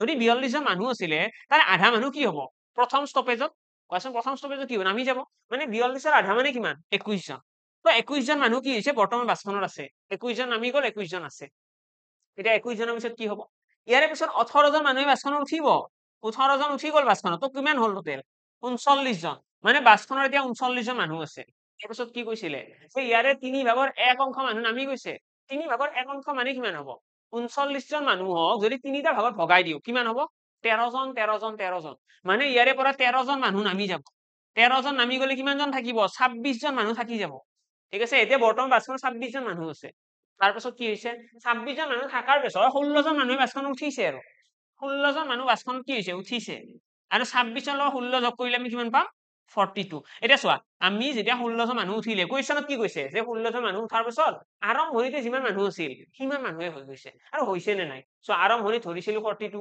অপচনত আছিলে ন অপচনৰ পৰা কৰিছো এইটো আৰম্ভণিত 42 আছিল আৰু শেষত 42 হ'ল মানে মিলিছে মানে এইটো আমাৰ কাৰেক্ট আনসাৰ যদি এইটো নিমিলিলহেঁতেন নেক্সট অপচনটো তো এনেকৈ তোমালোকে কৰিব পাৰিলাহেঁতেন যদিহে তোমালোকৰ ইমানখিনি আইডিয়া অহা নাছিল অবভিয়াছলি এইটো বহুত টাইম কনজিউমিং মেথড হয় এইটো মেথডত তোমালোকে যদি অপচন এ টো নিমিলে অপচন বি কৰিব লাগিব বি নিমিলিলে চি কৰিব লাগিব চি নিমিলিলে ডি কৰিব লাগিব তেতিয়াহে এনসাৰটো পাম আৰু যদি তাত ক্যালকুলেশন মিস্টেক হয় কিবা তেতিয়াহলে আৰু এবাৰ কৰি গোটেইকেইটা চাব লাগিব এক্সামত বাৰু টাইম তোমালোকৰ মিলা নাছিলে যদিহে কাৰোবাৰ মিলিছিলে যদি কোনোবা এনেকৈ কৰিবও পাৰি ট্ৰাই কৰিলাহেঁতেন নিশ্চয় আহিলহেঁতেন ওকে নেক্সট কুৱেশ্যনৰ ফালে আহিছো এইটো কুৱেশ্যন খুব ট্ৰিকি কুৱেশ্যন আছিলে এইটো কুৱেশ্যনৰ এনসাৰ পোৱাটো আমাৰ কাৰণে বহুত কমপ্লিকেটেড আছিলে বুলি ক'ব লাগিব তো এইটো কুৱেশ্যনৰ এনসাৰ উলিয়াৰ কাৰণে কৰিব কি লাগে সিম্পলি গোটেই কেইটা নাম্বাৰকে স্কয়াৰ কৰিব লাগে দ্যাটস ইট স্কয়াৰ কৰাৰ পিছত তোমালোকে ডাইৰেক্টলি এনসাৰটো গম পাই গ'লাহেঁতেন এটা যদি চাও √7 এটা আছিলে আৰু √3 কাৰণ ইয়াতে আমি ডাইৰেক্টলি এইকেইটাৰ এনসাৰ নাজানো ইয়াক যদি আমি স্কয়াৰ কৰি দিও কি দেখিম স্কয়াৰ কৰিলে a square plus b square হ'ব ন a square plus b square plus 2ab এইটো স্কয়াৰ কৰিলে কি হ'ব 7ক স্কয়াৰ কৰিলে 7 আহিব √7 ন √3 স্কয়াৰ কৰিলে 3 আহিব 7 যোগ 3 10 প্লাস 2 ab মানে কিমান হ'ব 7 3 গুণ 21 হ'ব ন এতিয়া তোমালোকে কি কৰিব লাগে ইয়াতে যোনটো 2 আছে এইটো ৰুটৰ ভিতৰত সোমাই দিয়াচোন ৰুটৰ ভিতৰত সোমালে কি দেখিবা ইয়াতে তোমালোকে দেখিবা প্লাস 21 into 4 দেখিবা ন এইখিনি সলভ কৰিলে আমি দেখিম 10 প্লাস √84 বুজি পালা আমি কি কৰিছো এটা প্ৰাইম আমি এটা লৈছো ইৰেশনেল নাম্বাৰ এটা অপৰিমেয় সংখ্যা আৰু এটা পৰিমেয় সংখ্যা আমি এইটো ডিভাইড কৰিছো দুটা সংখ্যা এতিয়া এই মেথডটোৱে আমি বাকি কেইটাৰ লগতে ইউজ কৰিব লাগে তেতিয়া আমি কি পাম চাই যোৱা সিৰিয়ালি নেক্সট যদি চাও 2 প্লাস √6 এইটো স্কয়াৰ কৰিলে কি হ'ব ইয়াৰে আমি যদি স্কোয়াৰ কৰো স্কোয়াৰ কৰিলে আমি দেখিম প্ৰথমতে আহিব 2 স্কোয়াৰ 2 স্কোয়াৰ মানে কিমান হ'ব 2 স্কোয়াৰ মানে ইয়াতে আহিব 4 ওকে তাৰপিছত এইটো যদি স্কোয়াৰ কৰো কি আহিব 6 আহিব ন এইটো যদি স্কোয়াৰ কৰো 6 আহিব অৰ্থাৎ 6 + 4 আমি ডাইৰেক্টলি ইয়াতে 10 এ লিখি দিলো ঠিক আছে ডাইৰেক্টলি মই 10 লিখি দিলো তাৰপিছত কি আহিব 2ab মানে 2 2 4 আৰু b তো 4 কি হ'ব 4√6 তো আমি 4 টো যদি ৰুটৰ ভিতৰত সোমাই দিও আমি ইয়াতে এটা লাইন লিখিব পাৰো 4√6 তাৰে পিছৰ লাইনটো মই কি লিখিম 10 + 4 ক ৰুটৰ ভিতৰত লৈ গ'লে কি হ'ব 16 গুচি যাব ন 4 ক যদি ৰুটৰ ভিতৰত লৈ যাও 16 গুচি যাব তো 16 6 গুণ কিমান হ'ব 16 * 6 আহিব ঠিক আছে নেক্সট লাইনত আমি কি লিখিম 10 + 96 ঠিক আছে 10 + 96 তাৰে নেক্সট লাইনত আমি কি লিখিম ইয়াতে ইয়াতে আছে √8 আৰু √2 ৰ স্কয়াৰ √8 + √2 স্কয়াৰ এইটো স্কয়াৰ কৰিলে আমি ইয়াতে দেখিম প্ৰথমতে আহিব 10 এইটোতো আহিবই ন 10 আহি যাব দেন ইয়াতে কি আহিব 2 ৰুট কি আহিব 2√ab অৰ্থাৎ 8 2 গুণ 16 তো আমি 2 টো যদি সোমাই দিও আকৌ আমি ইয়াতে এনেকুৱা দেখিম ন 2√16 এতিয়া তোমালোকৰ মাইণ্ডত আহিব যে 16 টো ৰুট লৈ দিও 4 আহিব 8 আহিব তো সেইটো কৰিব নালাগে তোমালোকে জাস্ট এটা 10 ৰাখা এটা ৰুট ৰাখা তেতিয়াহে তোমালোকৰ কাৰেক্ট আনসাৰটো ইজিলি ওলাব তো 16 4 গুণ কিমান আহিব 64 ঠিক আছে ইয়াতে 64 আহিব দেন আমি নেক্সট যদি আৰু এবাৰ ৰুট লও লাষ্টৰটো কি আছে √5 আছে √5 + √5 হোল স্কয়াৰ এইখিনি স্কয়াৰ কৰিলে আমি প্ৰথমতে 10 পায়ে যাম দেন 2 কি আহিব 2 √25 ঠিক আছে 2 √25 তো এইখিনিক আমি সলভ কৰিলে দেখিম 10 প্লাস এটো 4 গুচি গলে কি হ'ব √100 মানে আলটিমেটলি আমি গোটেইকেইটা সংখ্যাকে কি লিখিলো চোৱাচোন এটা আছে +10 10 আছে গোটেইকেইটাৰ লগত 10 আছে তো 10 টোৱে একো ডিসাইডে নকৰে 10 গোটেইকেইটাৰ লগত আছে ন তো এই 10 টোৱে একো ডিসাইডে নকৰে তো 10 টোৰ কথা ভাবি লাভ নাই জাস্ট ৰুটৰ ভিতৰখিনি চোৱা ৰুটৰ ভিতৰত ইয়াতে আছে 84 ইয়াতে আছে 96 ইয়াতে 64 ইয়াতে 100 যোনটো সংখ্যা ৰুটৰ ভিতৰত সকলোতকৈ সৰু সেই সংখ্যাটোৱে সকলোতকৈ সৰু হ'ব অৰ্থাৎ এইটো সংখ্যা দেখিলানে এইটো এই সংখ্যাটো অৰ্থাৎ কারেক্ট आंसर কি হৈ যাব ইয়াতে √8 প্লাস কত গল এইটো √8 প্লাস √2 ঠিক আছে √8 প্লাস √2 আমাৰ স্মলেস্ট নাম্বাৰ হৈ যাব এইটো আছিল মেথড এইটো সলভ কৰাৰ কাৰণে নেক্সট কোৱেশ্চনৰ ফালে আইছো এইটো কোৱেশ্চনত কি কৈছে এটা আমাক এটা কোৱাড্ৰিলেটাৰেলৰ কথা হয় চতুৰ্ভুজ ইয়াৰ যদি আমি ড্ৰয়িংটো বনাই চাও ড্ৰয়িংটো বনোৱাৰ লগে আমাৰ অলমোস্ট আনসাৰটো আহিয়ে যাব মই এটা চতুৰ্ভুজ এটা বনাই দিছো এইটো চতুৰ্ভুজ এইটো বাৰু ষ্ট্ৰাকচাৰৰ এইটো নহয় বাস বনাই দিছো ঠিক আছে বুজিবৰ কাৰণে ইয়াতে আমাৰ চতুৰ্ভুজৰ নাম কৈ দিছে ABCD মই নাম কৈ দিলো চতুৰ্ভুজৰ ABCD এটা কোণ কৈছে 60 ডিগ্ৰী এটা কোণ কৈছে 100 ডিগ্ৰী ঠিক আছে আমাক কৈছে ইয়াৰে এংগল বাইসেক্টৰ আছে এংগল বাইসেক্টৰ মানে কি এই কোণটো সমানকৈ দুটা ভাগত ভগাব মানে এইখিনি কোণ যিমান ভিতৰৰ কোণটো সিমানে সমানকৈ দুটা ভাগত ভগাব সেইটো কি বুলি কয় এংগল বাইসেক্টৰ আৰু ইয়াৰে নাম দিছে কি এইটো পইণ্টৰ P আমাক এটা কোৱেশ্চন কৰিছে এই কোণটোৰ মান কিমান হ'ব এই APB এই কোণটোৰ মান প্ৰথম কথা চতুৰ্ভুজ এটাৰ চাৰিওটা কোণৰ যোগফল কিমান চাৰিওটা কোণৰ যোগফল 360 ডিগ্ৰী যদি চাৰিওটা কোণৰ যোগফল 360 ডিগ্ৰী হয় তেতিয়াহলে ইয়াৰে দুটা কোণৰ যোগফল কিমান দিয়া আছে 160 তো এই 160 টো বিয়োগ কৰি দিলে আমি কি গম পাম আমি গম পাম বাকি দুটা কোণৰ যোগফল পাম নে না আমি বাকি দুটা কোণৰ যোগফলটো গম পাই যাম 200 ডিগ্ৰী এটা চোৱা এই দুটা কোণৰ যোগফল হে 200 ডিগ্ৰী এই কোণ A আৰু যোগ কোণ B এই কোণ দুয়োটাৰ যোগফল কিমান ডিগ্ৰী 200 ডিগ্ৰী আমাৰ এংগল বাইসেক্টৰৰ কাম কি কোৱাচোন এংগল বাইসেক্টৰৰ কাম কি এংগল বাইসেক্টৰে কি কৰিব A কোণটো দুটা ভাগত ভগাব B কোণটো দুটা ভাগত ভগাব মানে ইহঁতৰ যোগফলটো দুটা ভাগত ভগোৱা একে কথা নহয় জানো দুটা কোণ আছে তাৰ দুয়োটা কোণকে সমানকৈ দুটা ভাগত ভগাইছো একেই কথা সিহঁতৰ যোগফলটো দুটা ভাগত ভগাই দিয়া হয়নে তো আমি কি কৰিব পাৰো সিম্পলি যদি ইয়াক 2 দি হৰণ কৰো আমি এইফালে 2 দি হৰণ কৰিম মানে আলটিমেটলি আমি কোণ দুটাৰ আধাৰ যোগফল পাই যাম ঠিক আছে আমি এনেকৈ ক'ব পাৰো ন আমি ক'ব পাৰিম যে কোণ A/2 কোণ A/2 প্লাস কোণ B/2 এইটোক এক্সপান্ড কৰিছো মই সমান কিমান আহিব 100 ডিগ্ৰী আহিব নে নাই আমি যদি এনেকৈ ক্যালকুলেশন কৰো তেতিয়াও আমি গম পাই যাম যে এংগল বাইসেক্টৰে কি কৰিব ভিতৰৰ কোণ দুটাৰ যোগফল আহিব 100 ডিগ্ৰী আৰু বাহিৰৰ কোণ দুটাৰ যোগফল 100 ডিগ্ৰী ঠিক আছে বাহিৰৰ মানে এই বাহিৰৰ দুটাৰ কথা কৈছো এংগল বাইসেক্টৰৰ কাম কি সমানকৈ দুটা ভাগত ভগাব দেন এটা আমি যদি চাও APB এটা ত্ৰিভুজ হয় নে নাই আৰু এই ত্ৰিভুজটোৰ তিনিটা কোণৰ যোগফল কিমান হ'ব ত্ৰিভুজৰ তিনিটা কোণৰ যোগফল সদায় 180 ডিগ্ৰী হয়নে সদায় 180 ডিগ্ৰী আৰু তাৰ ভিতৰত আমি ইয়াতে দেখিছো যে ভিতৰৰ কোণ দুটা কিমান 100 ডিগ্ৰী মানে এই থাৰ্ড এংগলটো কিমান হ'ব 80 ডিগ্ৰী 100 + 80 180 হ'ব তো কাৰেক্ট आंसरটো আমাৰ কি হৈ যাব অপচন বি আমাৰ কাৰেক্ট आंसर আহি যাব তো আমি 180 ৰ পৰা কি কৰিব লাগে সিম্পলি মাইনাস কৰিব লাগে 100 ডিগ্ৰী তো 80 ডিগ্ৰী আমাৰ কাৰেক্ট आंसर আহি যাব দ্যাটস ইট ঠিক আছে এইটো কোৱেশ্চন খুব ইজি আছিল যদি তোমালোকে ড্ৰয়িংটো ভালদৰে বনাইছা তেতিয়ালে आंसरটো ইনস্ট্যান্টলি আহিব নেক্সট কুৱেশ্যনৰ ফালে আহিছো এইটো কুৱেশ্যন এই কুৱেশ্যনটো হৈছে আমাৰ সিম্পলিফিকেশ্যন এটা স্পেচিয়েল টাইপ অফ কুৱেশ্যন যিটো ইউটিউবৰে চাগে সিম্পলিফিকেশ্যনৰ এটা স্পেচিয়েল টাইপৰ ক্লাছ এটা মোৰ লোৱা আছে এই ক্লাছত ইনক্লুড কৰা আছে এনেকুৱা ধৰণৰ কুৱেশ্যন এক্সামত খুব আহে বাৰু ইয়াতে যদি চাও ইয়াতে কি হৈছে এটা প্যাটাৰ্ন চলি আছে কি প্যাটাৰ্ন ইয়াতে তোমালোকে মন কৰিলে দেখিবা প্ৰথমটো হৈছে 1/1 * 2 তাৰে পিছৰটো 1/2 * 3 হয়নে প্লাস 1/3 * 4 এইটো আৰু প্লাস এনেকৈ গৈ গৈ পেলাই লাষ্টৰটো কি আহিব লাষ্টৰ ইয়াতে 1/32 মানে কি 11 * 12 প্লাস কি আহিব 1/12 * 13 বুজি পালা এইটো হৈছে প্যাটাৰ্ন আৰু ইকুৱেল আমাক কিমান কোৱেশ্চন মাৰ্ক কৰিছে এই প্যাটাৰ্নটো যেতিয়া এক্সামত দিয়ে আমি চাব লাগে যে এই সংখ্যা কেইটা যে আছে 1 * 2 2 * 3 3 * 4 এই সংখ্যা কেইটাৰ মাজত ডিফাৰেন্স কিমান এই ডিফাৰেন্সটো সমান হ'ব লাগিব ঠিক আছে ইয়াৰে পাৰ্থক্যটো সদায় সমান হ'ব লাগিব আৰু লগতে যোনটো সংখ্যাত খতম হৈছে মানে যোনটো সংখ্যাত প্ৰথম টাৰ্মটো খতম হৈছে সেই সংখ্যাটোত সেকেন্ড টাৰ্মটো আৰম্ভ হ'ব লাগিব সো ইয়াতে 2 ত খতম হৈছে 2 ত আৰম্ভ হৈছে 3 ত খতম হৈছে 3 ত আৰম্ভ হৈছে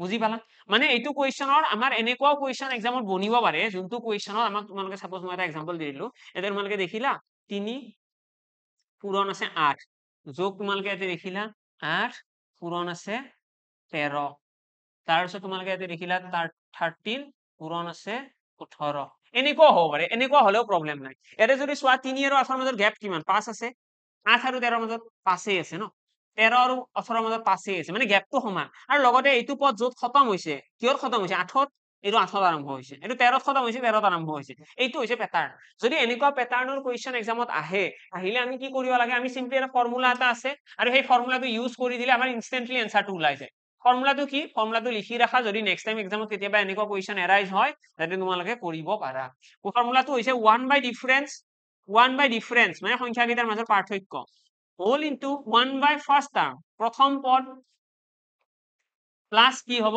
মাইনাস সরি দে প্লাস নহয় মাইনাস -1/লাস্ট term that's it last term ঠিক আছে এইখিনি হৈছে ফৰ্মুলা এতিয়া ইয়াতে 1/ডিফাৰেন্স মানে কি এই সংখ্যা কেইটাৰ মাজত পাৰ্থক্য কিমান আছে ইয়াতে পাৰ্থক্য আছে 1 তো 1 এ লিখিম সো 1/প্ৰথম পদ এতিয়া প্ৰথম পদ বুলি ক'লে কোনটো হ'ব সো ইয়াতে প্ৰথম পদ বুলি ক'লে এনেকুৱা নহয় যে 1/1 * 2 এইটো নহয় প্ৰথম পদ বুলি ক'লে মই ইয়াতে দেখাই দিছো ভালদৰে মন কৰা এই প্ৰথম পোৰশন খিনি এইটো কয় প্ৰথম পদ 1/1 আৰু শেষৰ পদ কি হ'ব একদম শেষৰ খিনি এই পোৰশনটো 12 টো নাহে প্ৰথম টাৰ্ম মানে প্ৰথম খিনি আৰু শেষৰ পদ মানে একদম শেষৰ খিনি তো ইয়াতে যদি আমি সেইখিনি বহাই দিও 1/1 আহিব মাইনাস কি আহিব 1/13 আহিব এটা জাস্ট এইখিনি তোমালোকে সলভ কৰিব লাগে সলভ কৰিলে তোমালোকে কাৰেক্ট এনসাৰটো পাই যাবা তো 13 ৰ পৰা যদি 1 গুছি যায় কিমান থাকিব 12 থাকিব 12/13 আমাৰ কারেক্ট এনসার আহিব 12/13 কোনটো অপচনত আছে তো 12/13 আছে আমাৰ অপচন বি তো অপচন বি এ আমাৰ কাৰেক্ট এনসাৰ আহিব ঠিক আছে 12/13 দ্যাটস ইট এইটোৱে তো আমি কৰিব কি লাগে ফৰ্মুলাটো মই আকৌ সাইডত লিখি দিছো ইয়াতে মনত ৰাখিবা 1/ডিফাৰেন্স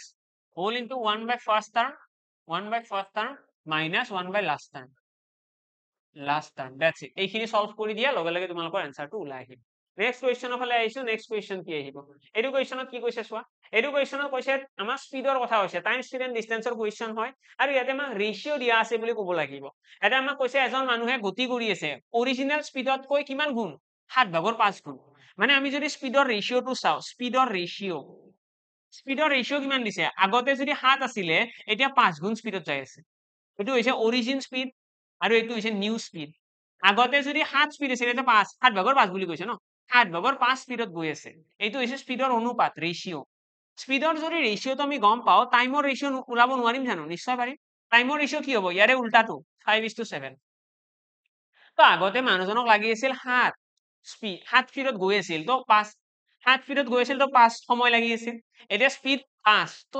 টাইমটো কি হ'ল 7 হ'ল এটো কি বুলি কয় ইনভার্স প্রপোর্শন নেক্সট আমাক কি দিয়া আছে আমাক কৈছে মানুহজনে প্লেস ইন 21 আৱাৰ্স যেতিয়া স্পীডটো মানে কি হ'ল কমাই দিলে তেতিয়া 21 ঘন্টা সময় লাগিছে মানে আলটিমেটলি যেতিয়া স্পীডটো 7/5 হ'ল মানে নতুন স্পীডত যোৱাৰ কাৰণে 21 ঘন্টা লাগিছে নতুন স্পীডত যোৱাৰ কাৰণে টাইম কিমান লাগিছে আমাৰ ৰেশিও মতে কিমান ৰেশিও মতে নতুন স্পীডত যোৱাৰ কাৰণে টাইম লাগিছে 7 মানে আমি ক'ব পাৰিম 7x নতুন স্পীডত যোৱাৰ কাৰণে 7x সময় লাগিছে আৰু এই সময়খিনি কুৱেশ্যনত দিয়াই আছে 21 ঘন্টা ইয়াৰে পৰা x ইকুৱেল ওলাই গ'ল 3 আৱাৰ্স মানে নতুন কৈ যোৱাৰ কাৰণে নতুন স্পীডত যোৱাৰ কাৰণে মানুহজনৰ স্পীড কিমান স্পীড হৈছে x ৰ ভ্যালু আহি গ'ল 3 ঘন্টা আৰু নতুন স্পীডত যোৱাৰ কাৰণে মানুহজনৰ 21 ঘন্টা সময় লাগিছে কুৱেশ্যনত হেতু দিয়া আছে নতুন স্পীড কিমান 5 তো নতুন টাইম কিমান 7 তো এই 7x টো 21 ঘন্টাৰ সমান x ইকুৱেল ওলাই গ'ল 3 আৱাৰ্স আৰু x ৰ ভ্যালুটো আহাৰ লগে আমি 5x উলিয়াব নোৱাৰিম জানো যে আগতে কিমান সময় লাগিছিল নিশ্চয় পাৰিম তো কিমান আহিব 5 * 3 15 ঘন্টা মানে আগতে মানুহজনৰ সময় লাগিছিল 15 ঘন্টা এতিয়া কিমান সময় লাগে 21 ঘন্টা আমাৰ কোৱেশ্চনত কি কৈছে মানুহজনে কিমান সময় কম লাগিলহেঁতেন বা কিমান সময় সঞ্চয় হলহেঁতেন যদিহে আগৰ স্পীডতে গ'লহেঁতেন আমাক সেইটো সুধিছে মানে আলটিমেটলি সময়ৰ ডিফাৰেন্সটো উলিয়াব লাগে 21 ঘন্টা আৰু 15 ঘন্টাৰ মাজত পাৰ্থক্য কিমান 6 ঘন্টা তো কাৰেক্ট এনসাৰটো আমি ইয়াতে ডাইৰেক্টলি ক'ব পাৰিম ডি হৈ যাব আমাৰ কাৰেক্ট এনসাৰ 6 ঘন্টা সময় বাচিলহেঁতেন যদিহে প্ৰাৰম্ভিক স্পীডতে গতি কৰিলেহেঁতেন ঠিক আছে মানুহজনে স্পীড ইনক্ৰিজ কমাই দিলে ন স্পীডটো এইটো কৰি দিলে 5/7 আৰু সেইকাৰণে কি হ'ল টাইম বেছি লাগি গ'ল স্পীডটো যদি আগৰ নিচিনা থাকিলহেঁতেন তেতিয়াহ'লে কি হ'ল 6 ঘন্টা বাচিলহেঁতেন দ্যাটছ ইট নেক্সট কুৱেশ্যনৰ ফালে আহিছো নেক্সট কুৱেশ্যনত কি আছে চোৱা ইয়াতে ইনলেট আৰু আউটলেটৰ কথা কৈছে পাইপ এটাৰ কথা কৈছে এতিয়া কৈছে এটা পাইপ এটা আছে টেংক এটা আছে টেংকটো এটা ইনলেট পাইপ এটা আছে মই ইয়াতে লিখিলো ইনলেট পাইপটোৱে 6 ঘন্টা ফিল কৰিব পাৰে ঠিক আছে তাৰপিছত কৈছে এটা আউটলেট পাইপ আছে ঠিক আছে আউটলেট পাইপটো খোলা আছিলে আৰু খোলা থকাৰ কাৰণে কি হ'ল ইনলেট প্লাস আউটলেট দুইটা খোলা আছিলে থকাৰ কাৰণে 7 ঘন্টা সময় লাগিব 1 ঘন্টা এটা বেছি লাগিব কুৱেশ্যনৰ সেইটোৱে কৈছে 1 আৱাৰ ঠিক আছে ডিলে অফ 1 আৱাৰ 1 ঘন্টা এটা বেছি লাগিব আমাক এতিয়া কৈছে যদি আউটলেট পাইপটো খোলা থাকে তেতিয়াহ'লে কিমান সময় লাগিব আউটলেট পাইপটো অকলে কিমান সময়ত খালী কৰিব তো প্ৰথমতে ইয়াৰে এলচিএম লৈ লোৱা 42 আহি গ'ল ইয়াতে তোমালোকে দেখিবা 7 আহি গ'ল ইয়াৰ এফিচিয়েন্সি 6 আমি সকলোৱে জানো যে আউটলেট মানে হৈছে নিগেটিভ এতিয়া ইনলেটৰ ভ্যালু কিমান ইনলেটৰ ভ্যালু আছে ইয়াতে এফিচিয়েন্সি 6 ইনলেটে 7 লিটাৰ বা 7 ইউনিট পানী ভৰ্তি কৰে 1 ঘন্টাত 1 ঘন্টাত যদি 7 ইউনিট পানী ভৰ্তি কৰে তাহলে এফিচিয়েন্সি 6 কিয় হল কারণ আউটলেটে 1 ইউনিট এটা কমাই দি আছে আউটলেট মানে কি আউটলেট মানে মাইনাস ন আউটলেট মানে মাইনাস আমি সকলোৱে জানো আউটলেট মানে মাইনাস ইনলেট মানে প্লাস আমি গম পালো যে আউটলেটৰ এফিচিয়েন্সি কিমান 1 আউটলেটে এক এফিচিয়েন্সিত কাম কৰিছে সেই কাৰণে ইয়াতে 6 আহিছে নহলে ইয়াতে বেলেগ আহিলহেঁতেন হয় নে নাই ইনলেট যদি 7 হয় 7 পৰা এনেকুৱা কি বিয়োগ কৰিবা যাতে 6 আহে তো 7 পৰা 1 এটা বিয়োগ কৰিম তো ফাইনালি আমি গম পালো যে আউটলেট পাইপটোৰ এফিচিয়েন্সি 1 তো 1 এফিচিয়েন্সি ৰে 42 ইউনিট যদি খালি কৰিব বিচাৰে তাহলে কিমান আৱাৰ লাগিব 42 আৱাৰ্স 42 ঘন্টা তো কাৰেক্ট आंसर আমাৰ অপশন এ হৈ যাব option A 42 hours our correct answer okay next কোৱেশ্চনৰ ফালে আইছো এটো কোৱেশ্চন এৰে কি কৈছে the price of potato is increased by 20% এটো হৈছে price into consumption equal expenditure এই ফৰ্মুলাটোৰ কোৱেশ্চন হয় ইয়াতে প্ৰথমতে তোমালোকে প্ৰাইসটো লিখিব লাগে দেন কনজাম্পশন লিখিব লাগে ঠিক আছে আৰু লাষ্টত আমি লিখো কি এক্সপেন্ডিচাৰ এইটো কোৱেশ্চন আমি যেটো আমাৰ কইন বেসড কোৱেশ্চন আছে আমাৰ যেটো কোৱেশ্চন আছে ইনভেষ্টমেন্ট ৰিলেটেড কোৱেশ্চন বা আমাৰ যদি বেলেগ আৰু কও বেলেগ কি আছে আৰু আমাৰ এৰিয়া বেসড কোৱেশ্চন আমাৰ যে এৰিয়া বেসড কোৱেশ্চন আছে যে সাকসেসিভ কেস বেসড কোৱেশ্চনৰ নিচিনা অলমোস্ট সিমিলাৰ এটা আমাৰ প্ৰাইস ইনটু কনজাম্পশন ইকুৱেল এক্সপেন্ডিচাৰ এই ফৰ্মুলাটো যদি কোনোবাই জানে তেতিয়াহলে এইটোৰ आंसर নিশ্চয় আহিছে আদাৰৱাইজ आंसर উলিয়াটো খুব ইজি নহয় এটা আমাক কৈছে আলুৰ দাম কি হৈছে 20% ইনক্ৰিজ হৈছে 20% মানে কি 20% মানে হৈছে 1/5 ঠিক আছে মানে আগতে যদি 5 আছিল এতিয়া 6 টকা হৈছে অনুপাত আমি সদায় অনুপাত লিখো ন আগতে যদি 5 টকা আছিল এতিয়া কি হ'ব 6 টকা হৈছে আলুৰ দাম আৰু আমাক কি কৈছে এক্সপেন্ডিচাৰ কি হ'ব লাগিব এক্সপেন্ডিচাৰ মাত্ৰ 5% হে বাঢ়িব পাৰে 5% মানে কি 1/20 মানে যেটো আমাৰ খৰচা আছে খৰচাটো সদায় 20 ৰ পৰা কি হ'ব 20 ৰ পৰা 21 হ'ব পাৰিব বেলেগ হ'ব নোৱাৰে আমাক কৈছে খৰচটো 20 ৰ পৰা 21 ৰ বাহিৰে বেলেগ হ'ব নোৱাৰে ওকে আমি এতিয়া চাম যে 5 ৰ লগত এনেকুৱা কি পূৰণ কৰিম যাতে কি ওলাই 20 ওলাই কাৰণ এই দুটা পূৰণ হৈ পেলাই এক্সপেন্ডিচাৰ আহিব ন তো আমি সকলোৱে জানো 5 ৰ লগত 4 এটা পূৰণ কৰি দিয়া 5 4 গুণ 20 আহি গ'ল নেক্সট 6 ৰ লগত কি পূৰণ কৰিলে 21 ওলাব 6 ৰ লগত কি পূৰণ কৰিলে 21 ওলাব তাৰ কাৰণে এটা সাইডত কৰি চোৱা 6x is equal 21 এৰে পৰা যদি চাও 3 2 গুণ 6 3 7 গুণ 21 মানে x equal কিমান আহি গ'ল x equal আহি গ'ল 7/2 তো আমি x ৰ ভ্যালুটো কি ৰাখিব লাগিব ইয়াতে 6 ৰ লগত যদি আমি 7/2 এটা পূৰণ কৰি দিও তেতিয়াহলে 21 পাম ঠিক আছে তো আমি কনজাম্পশনৰ ৰেশিওটো পাই গলো আমি কেনেকৈ কৰিলো প্ৰথমতে প্ৰাইসৰ অনুপাত লিখিছো তাৰপিছত আমি এক্সপেন্ডিচাৰৰ অনুপাত লিখিছো যেটো কোৱেশ্চনত আমাক দিয়া আছে যে বস্তুৰ দাম বাঢ়িব 20% আৰু খৰচ কিমান বাঢ়িব খৰচ বাঢ়িব মাত্ৰ 5% তেতিয়াহলে কনজাম্পশন কি হ'ব কনজাম্পশন মানে আমি ব্যৱহাৰ কিমান কৰিম তো আমি কি কলো 5 ৰ লগত কি পূৰণ কৰিলে 20 হ'ব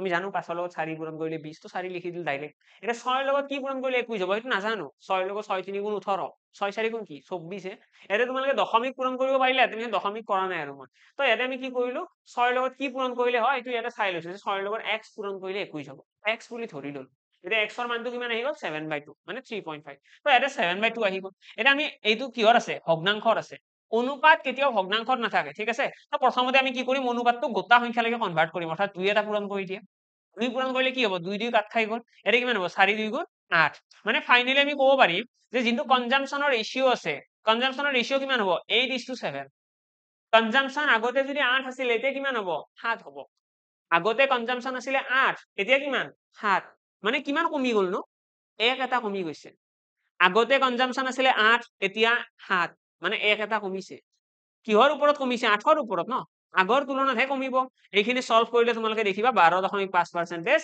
ডিক্ৰিজ হৈছে কি কনজাম্পচন তো আমাক কোৱেশ্চনে সেইটোৱে সুধিছে আমাক কি কৈছে কনজাম্পচন বি ৰিডিউস কনজাম্পচন কিমান কমাই দিব লাগিব যাতে এক্সপেন্ডিচাৰ মাত্ৰ 5% বৃদ্ধি পায় তো কনজাম্পচন 12.5% কমাব লাগিব option A will be our correct answer option A টোৰ আমাক দিয়া আছে 12.5 তো 12.5% যদি কনজাম্পচন কমাই দিয়া হয় তেতিয়া হলে এক্সপেন্ডিচাৰ কি হ'ব মাত্ৰ 5% বৃদ্ধি পাব দ্যাটস ইট নেক্সট কুৱেশ্যনৰ ফালে আহিছো এইটো হৈছে আমাৰ মিল্ক এণ্ড ৱাটাৰৰ মিক্সাৰৰ বেসড কুৱেশ্যন আৰু মিক্সাৰ বেসড কুৱেশ্যনৰ এইটো হৈছে থাৰ্ড টাইপৰ কুৱেশ্যন যদি তোমালোকে মিক্সাৰ মোডত ক্লাছ কৰিছিলা যদি মিক্সাৰৰ ভিডিও এডিআৰি টাইমত কৰা আছিলে বাৰু টেটৰ কাৰণে এইকেইটা চেপ্টাৰৰ নাম নাছিলে কাৰণ টেটৰ কাৰণে স্পেচিফিকেলি এইকেইটা আমি চেপ্টাৰ আলোচনা কৰাই নাছিলো আমি মেইনলি আলোচনা কৰিছিলো টেটৰ যিখিনি প্ৰিভিয়াছ পেপাৰ আছিলে টেটত যেনেকুৱা ধৰণৰ কুৱেশ্যন আগতে আহিছিল তো তেনেকুৱা ধৰণৰ ষ্ট্ৰাকচাৰৰ কুৱেশ্যনে মেইনলি ডিসকাস কৰা হৈছিলে এনেকুৱা ধৰণৰ কুৱেশ্যন আমি এক্সপেক্ট কৰিছিলো এডিআৰি টাইমত আহিব বুলি তো এডিআৰি যিখিনি ষ্টুডেণ্টে পঢ়িছিলা ভালকৈ তোমালোকৰ অবভিয়াছলি এইকেইটা কুৱেশ্যন কৰিব পাৰিছা চাগে বাকি ষ্টুডেণ্টৰ কাৰণে মই এইটো একচেপ্ট কৰো যে তোমালোকৰ কাৰণে হয়তো কমপ্লিকেটেড লাগিছে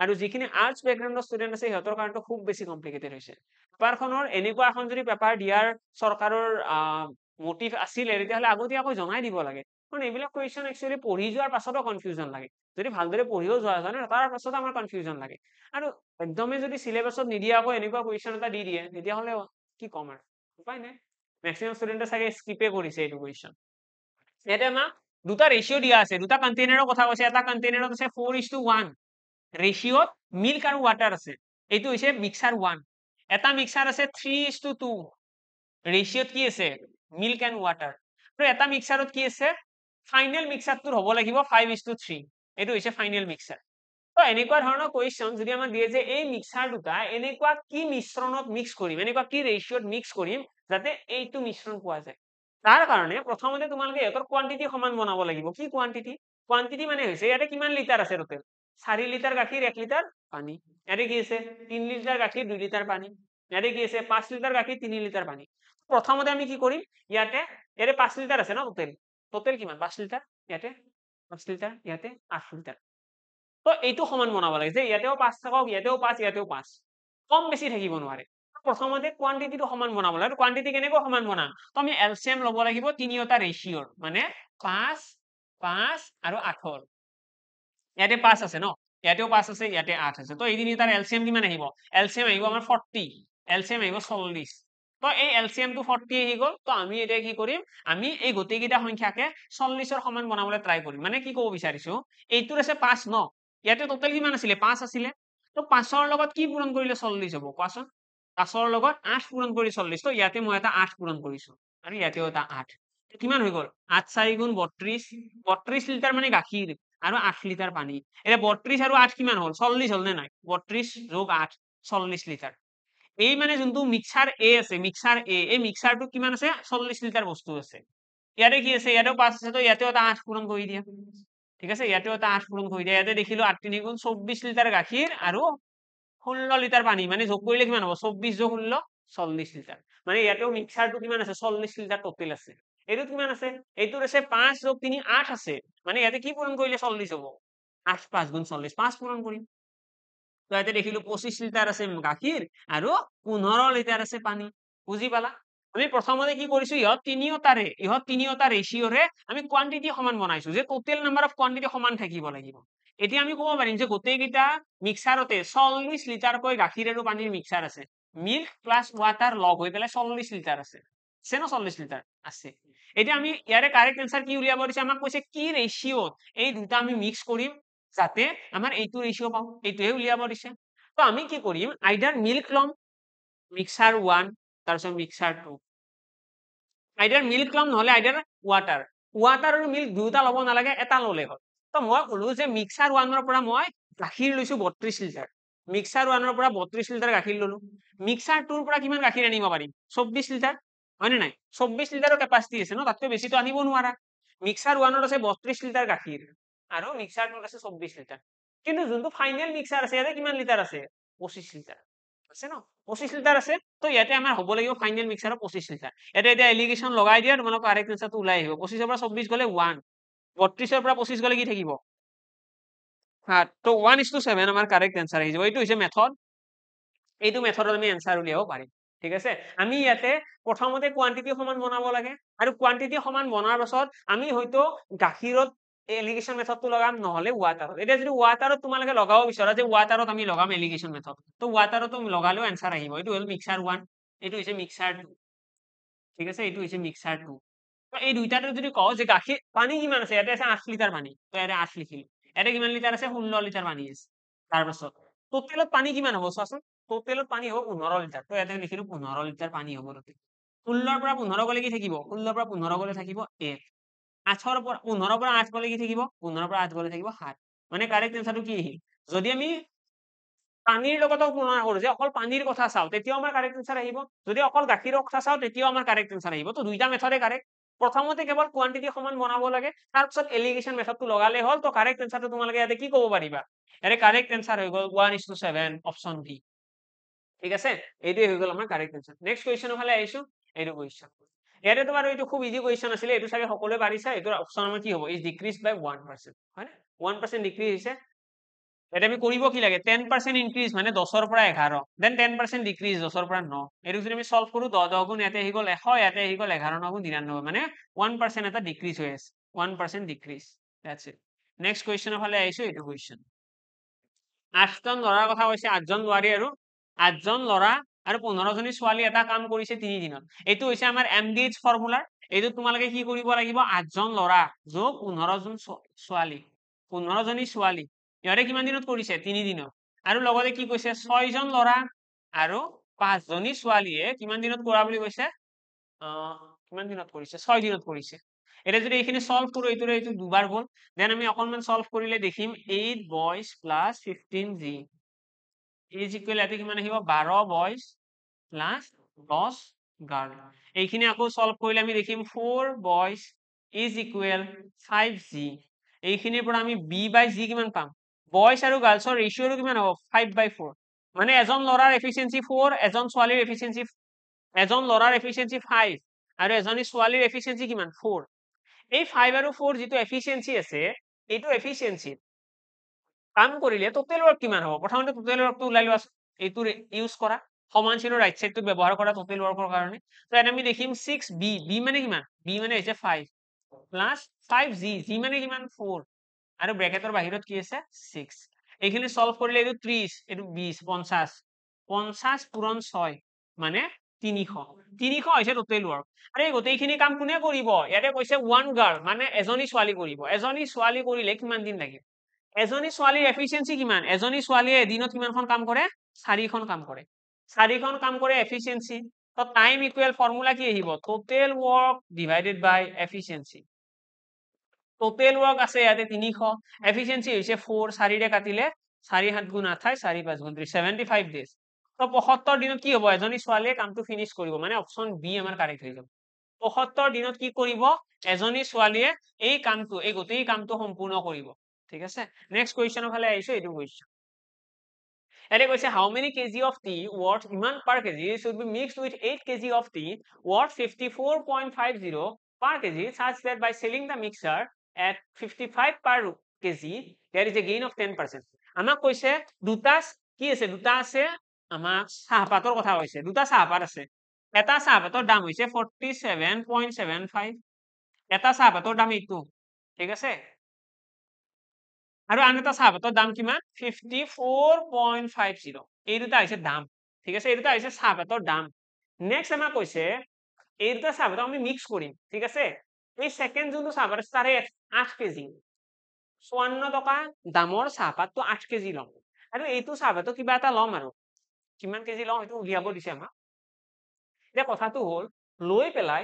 যেটো মিক্সাৰ পাম সেই মিক্সাৰটো আমি 55 টকাত বিক্ৰী কৰিলে আমাৰ 10% লাভ হয় 55 টকাত বিক্ৰী কৰিলে কোনোবা এটা চাহপাতত যদি আমাৰ 10% লাভ হয় মানে কিনা দাম কিমান হ'ব 55 টকাত বিক্ৰী কৰিলে 10% লাভ হয় মানে আমি এনেকে লিখিম ন 110% সমান হৈছে 55 rupees 55 টকাত বিক্ৰী কৰিলে 10% লাভ হৈ আছে ন 100 টকাত কিনিলে 110% হয়নে তো ইয়াৰে পৰা আমি 100% যদি উলিয়াবলৈ ট্ৰাই কৰো আমি পাম কিমান 50 rupees মানে বস্তুটো কিনা দাম কিমান 50 টকা যদি এটা চাহপাত এটাৰ মিক্সাৰে হওক বা যিয়ে নহওক এটা চাহপাত এটা আছে 50 টকাত কিনিছো আৰু 55 টকাত বিক্ৰী কৰিছো এতিয়া কি হ'ব 10% লাভ 50 টকাত কিনিছো 55 টকাত বিক্ৰী কৰিছো মানে 10% লাভ ঠিক আছে 10% কি হ'ব লাভ হ'ব এতিয়া আমি মানে গম পালো যে যোনটো মিক্সাৰ আছে এই যে চাহপাত দুটা আছিলে এটা যে মিক্স কৰিছিলে সেই মিক্সাৰটোৰ কিনা দাম কিমান আছিলে 50 টকা বিক্ৰী কিমান 55 টকা কুৱেশ্যনত কৈছে আৰু এইটো বিক্ৰী কৰিলে 10% লাভ হয় তো মই কেনে কি কৰিলো প্ৰথমতে কিনা দামটো ওলাই ললো দেন কি কৰিম আমি কম যে ইহঁতৰ ফাইনেল কিনা দাম কিমান হ'ব 50 টকা হ'ব এটাৰ দাম আছিলে এইটো এটাৰ দাম আছিলে এইটো আমাক এতিয়া কৈছে ন ইহঁতক কিমান মিক্সাৰত মিলাব লাগিব তো তাৰ কাৰণে আমি এতিয়া যিহেতুকে সিহঁত দুয়োটাৰ মিক্সাৰৰ যোনটো মিক্স হ'ব সেই মিক্সাৰৰ কিনা দামটো গম পাই গলো আমি এলিগেশ্যন মেথড লগালে ডাইৰেক্টলি এনসাৰ আহি যাব তো এটা যদি এলিগেশ্যন লগাই দিও আমি ইয়াতে পাম কিমান 4.50 ঠিক আছে আৰু ইয়াতে যদি 50 ৰ পৰা এইটো ডিভাইড কৰো মাইনাস কৰো কিমান আহিব 2.25 2.25 এতিয়া ইয়াতে দশমিক দুই পিনে আছে তো দশমিকটো ডাইৰেক্টলি উঠাই দিব পাৰিবা 225 এৰে যদি এইটো হৰণ কৰি দিও 2:1 তো আমি গম পাই গলো যে এইটো যদি আমি ৰেশিও ওলাই দিও 2:1 এই অনুপাতটো কি কৰিব লাগিব এই মিক্সাৰ দুটা মিক্স কৰিব লাগিব মানে 54.50 টকা দামৰ চাহপাতটো যদি 1 অনুপাত মিহলাও তেতিয়াহ'লে এইটো 2 অনুপাতত ঠিক আছে আৰু কুৱেশ্যনত আমাক কৈ দিছে যে এইটো দামৰ চাহপাত টোটেল 8 কেজি মিহলাব লাগিব মানে এই 1 ৰেশিওটো কাৰ সমান এই 1 ৰেশিওটো সমান হ'ব 8 কেজি 1 ৰেশিও সমান 8 কেজি মানে 2 ৰেশিও সমান কি হ'ব 2 ৰেশিও সমান 16 কেজি মানে গম পাই গলো যে যোনটো 47 টকা দামৰ চাহপাত আছিলে এইটো কিমান কেজি মিহলাব লাগিব 16 কেজি বুজি পালা 16 কেজি এইটো চাহপাত আৰু 8 কেজি সেইটো চাহপাত টোটেল কিমান হ'ল 24 কেজি আৰু এই টোটেল 24 কেজি চাহপাতটো কিমান টকাত বিক্ৰী কৰিম 55 টকা পাৰ কেজি বিক্ৰী কৰিম আৰু তেতিয়া কি হ'ব আমাৰ 10% লাভ হ'ব ঠিক আছে 10% লাভ হ'ব এইখিনিয়ে কথা তো কাৰেক্ট এনসাৰটো ইয়াতে আমাৰ আহি যাব 16 কেজি আমাক সেইটোৱে কৈছে আমাক কি কৈছে how many kg of tea worth ইমান কেজি should be mixed কিমান মিক্স কৰিব লাগিব কিমান মিক্স কৰিব লাগিব বুলি কৈছে তো আমি কি কম 16 কেজি মিক্স কৰিব লাগিব 16 কেজি মিক্স কৰিলে কি হ'ব 16 কেজি মিক্স কৰিলে যোনটো মিক্সাৰ হ'ব সেই মিক্সাৰটোক কো 55 টকাত বিক্ৰী কৰিলে আমাৰ 10% লাভো হ'ব ঠিক আছে এইটো হৈছে আমাৰ কৰাৰ এপ্ৰোচ নেক্সট কুৱেশ্যনৰ ফালে আহিছো এইটো কুৱেশ্যন কৰিলো চাগে ন এইটো কুৱেশ্যন কৰিছো এইটো কুৱেশ্যন নালাগে আৰু নেক্সট লাষ্ট কুৱেশ্যন চাগে এইটো কুৱেশ্যন লাষ্ট কুৱেশ্যন আৰু সকলোকে এটা ৰিকুৱেষ্ট থাকিল যিসকলে ক্লাছটো চাই আছা পিজিটিৰ পেপাৰখনৰ কুৱেশ্যন বিলাক তোমালোকে মোৰ টেলিগ্ৰাম চেনেলটোত গৈ পেলাই এবাৰ গোটেইকেইজনে গুগল তোমাৰ স্কেনাৰ গুগলত যোনটো আমাৰ স্কেন কৰিব পাৰি স্কেনাৰটো ওলাবা তাত তোমাৰ টাইপ ধুনীয়াকৈ টেক্সটখিনি চিলেক্ট কৰিব পাৰি চিলেক্ট কৰি পেলাই টাইপ কৰি পেলাই পঠাই দিবা ঠিক আছে নেক্সট ক্লাছত আমি তাৰ কুৱেশ্যনখিনি ডিছকাশ্যন কৰিম আৰু যদি স্পেচিফিকেলি কোনোবা এটা কুৱেশ্যনৰ হেল্প লাগে মোক পাৰ্চনেলি মেছেজ কৰিলে হ'ল মই সলভ কৰি পেলাই দি দিম অ'কে তোমালোকে চাৰ্চ কৰিবা মেথছ বাই নিৰ্মল ছাৰ তেতিয়াহ'লে তাত টেলিগ্ৰামত পাই যাবা টেলিগ্ৰামত মোক কুৱেশ্যনখিনি পঠাই দিবা নেক্সট ক্লাছত আমি সলভ কৰি দিম অ'কে সকলোৱে টেলিগ্ৰামত চাৰ্চ কৰিবা মেথছ বাই নিৰ্মল ছাৰ তেতিয়াহ'লে পিজিটি পেপাৰখন আমি নিশ্চয় সলভ কৰিম এতিয়া যদি এই কুৱেশ্যনটোৰ ফালে আহো ইয়াতে কৈছে buy 6 get 3 free এইটো কুৱেশ্যনৰ এনসাৰ মেক্সিমামে চাগে 50% মাৰিছে হয়নে নাই 50% কিন্তু এইটো কাৰেক্ট নহয় এইটো ভুল এনসাৰ 50% এনসাৰ নহয় ঠিক আছে buy 6 get 3 free তো এনেকুৱা ধৰণৰ ডিসকাউন্টৰ যদি কুৱেশ্যন আহে সদায় মনত ৰাখিবা তোমালোকে প্ৰথমতে চাব লাগে যদি মই 6টা বস্তু কিনো কিমানটা ফ্ৰী আছে 3টা ফ্ৰী আছে মানে ঘৰত কিমানটা লৈ আহিলে তোমালোকে ঘৰত কিমানটা আনিলা সেইটো ফাৰ্ষ্ট চাব লাগে আমি ঘৰত কিমানটা আনিলো 6 যোগ 3 9টা আনিছো ঘৰত বস্তু আনিছো 9টা ঠিক আছে আৰু সেই 9টা বস্তুত কিমানটা ডিসকাউন্ট পাইছো ফ্ৰী কিমানটা আনিছো নো টোটেল বস্তু আনিছো 9টা তাৰে 3টাহে ফ্ৰী পাইছো হয়নে নাই তো সেই কাৰণে আমি কি কৰিম 9ৰ ওপৰত 3 পূৰণ 100 এইটো কৰিলে আমাৰ কাৰেক্ট এনসাৰটো আহিব এইটো যদি আমি সলভ কৰি দিও 1/3 মানে ফাইনেল এনসাৰ আহি গল 33.33% ঠিক আছে এইটো হৈছে আমাৰ এপ্ৰোচ আমাৰ যদি ডিসকাউন্টৰ buy 1 get 1 free buy 2 get 1 free এনেকুৱা ধৰণৰ কুৱেশ্যন দিলে এইটো হৈছে এপ্ৰোচ কিমানটা ঘৰত আনিলো সেইটো চাব লাগে ঘৰত কিমানটা আনিছো তো ঘৰত আনিছো 9টা তাৰে ভিতৰত 3টা ফ্ৰী বুজি পালা ঘৰত আনিছো 9টা তাৰে 3টা ফ্ৰী তো এইটো এপ্ৰোচ হৈছে আমাৰ কুৱেশ্যনটো সলভ কৰা আশা কৰো বুজি পালা গোটেইকেইটা কুৱেশ্যন ভালেই লাগিছে খতম তো ইয়াতে আমাৰ মেথছ এণ্ড ইংলিছ গোটেইখিনি খতম হ'ল আশা কৰোঁ সকলোৰে maximum number of question correct গৈছে যদি অলপ কমো কাৰেক্ট গৈছে বেছি চিন্তা নকৰিবা পেপাৰখন অকণমান আগৰ লেভেলতকৈতো বহুত বেলেগ আছিলে তো টাইম কনজিউমিঙো আছিলে চ' কাট অফটো ল' যাব একেই কথা এক্সামৰ একচুৱেলি কম্পিটিটিভ এক্সামৰ এডভান্টেজ এইটোৱে ইয়াতে আমাৰ এনেকুৱা কোনো নাই যে এক্সামত 80 পালে স্কুটি পাম 80% পালে 90% পালে কিবা পইচা পাম ক'ৰবাত তেনেকুৱা একো নাই ইয়াতে তোমালোকে 30% পায়ো চাকৰি পাব পাৰা যদিহে পেপাৰখন খুব বেছি টান হয় তো সেইকাৰণে বেছি হেডেক লোৱাৰ কথা নহয় যদিহে তোমালোকে চিলি মিষ্টেক কৰা নাই যদিহে তোমালোকে এতিয়া চোৱা ইয়াতে মোৰতো এনেকুৱা লাগি আছে মেথছৰ এটলিষ্ট মেক্সিমাম ষ্টুডেণ্টৰে 7টা কুৱেশ্যন ভুলে গৈছে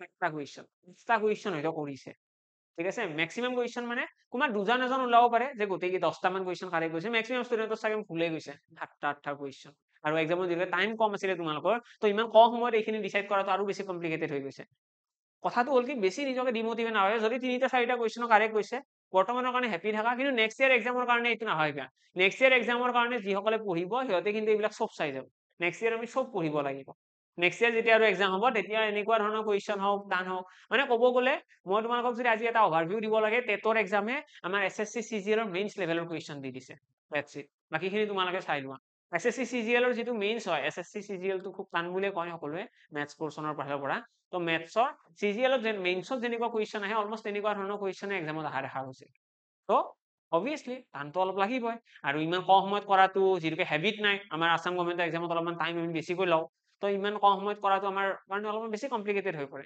বেছি চিন্তা কৰিব লগা নাই লগ পাম এটি নতুন ক্লাছত সকলোকে কাৰোবাৰ কিবা ডাউটছ আছে টেলিগ্ৰামত গৈ পেলাই মেছেজ কৰিব পাৰা যদি ক্লাছটো ভাল লাগিল লাইক কৰিবা আৰু সকলোকে শ্বেয়াৰ কৰিবা সকলোৱে ক্লাছটো চাওক এবাৰ গোটেইখিনি এনচাৰ গম পাওক যে কিমানখিনি হ'ল thank you and bye by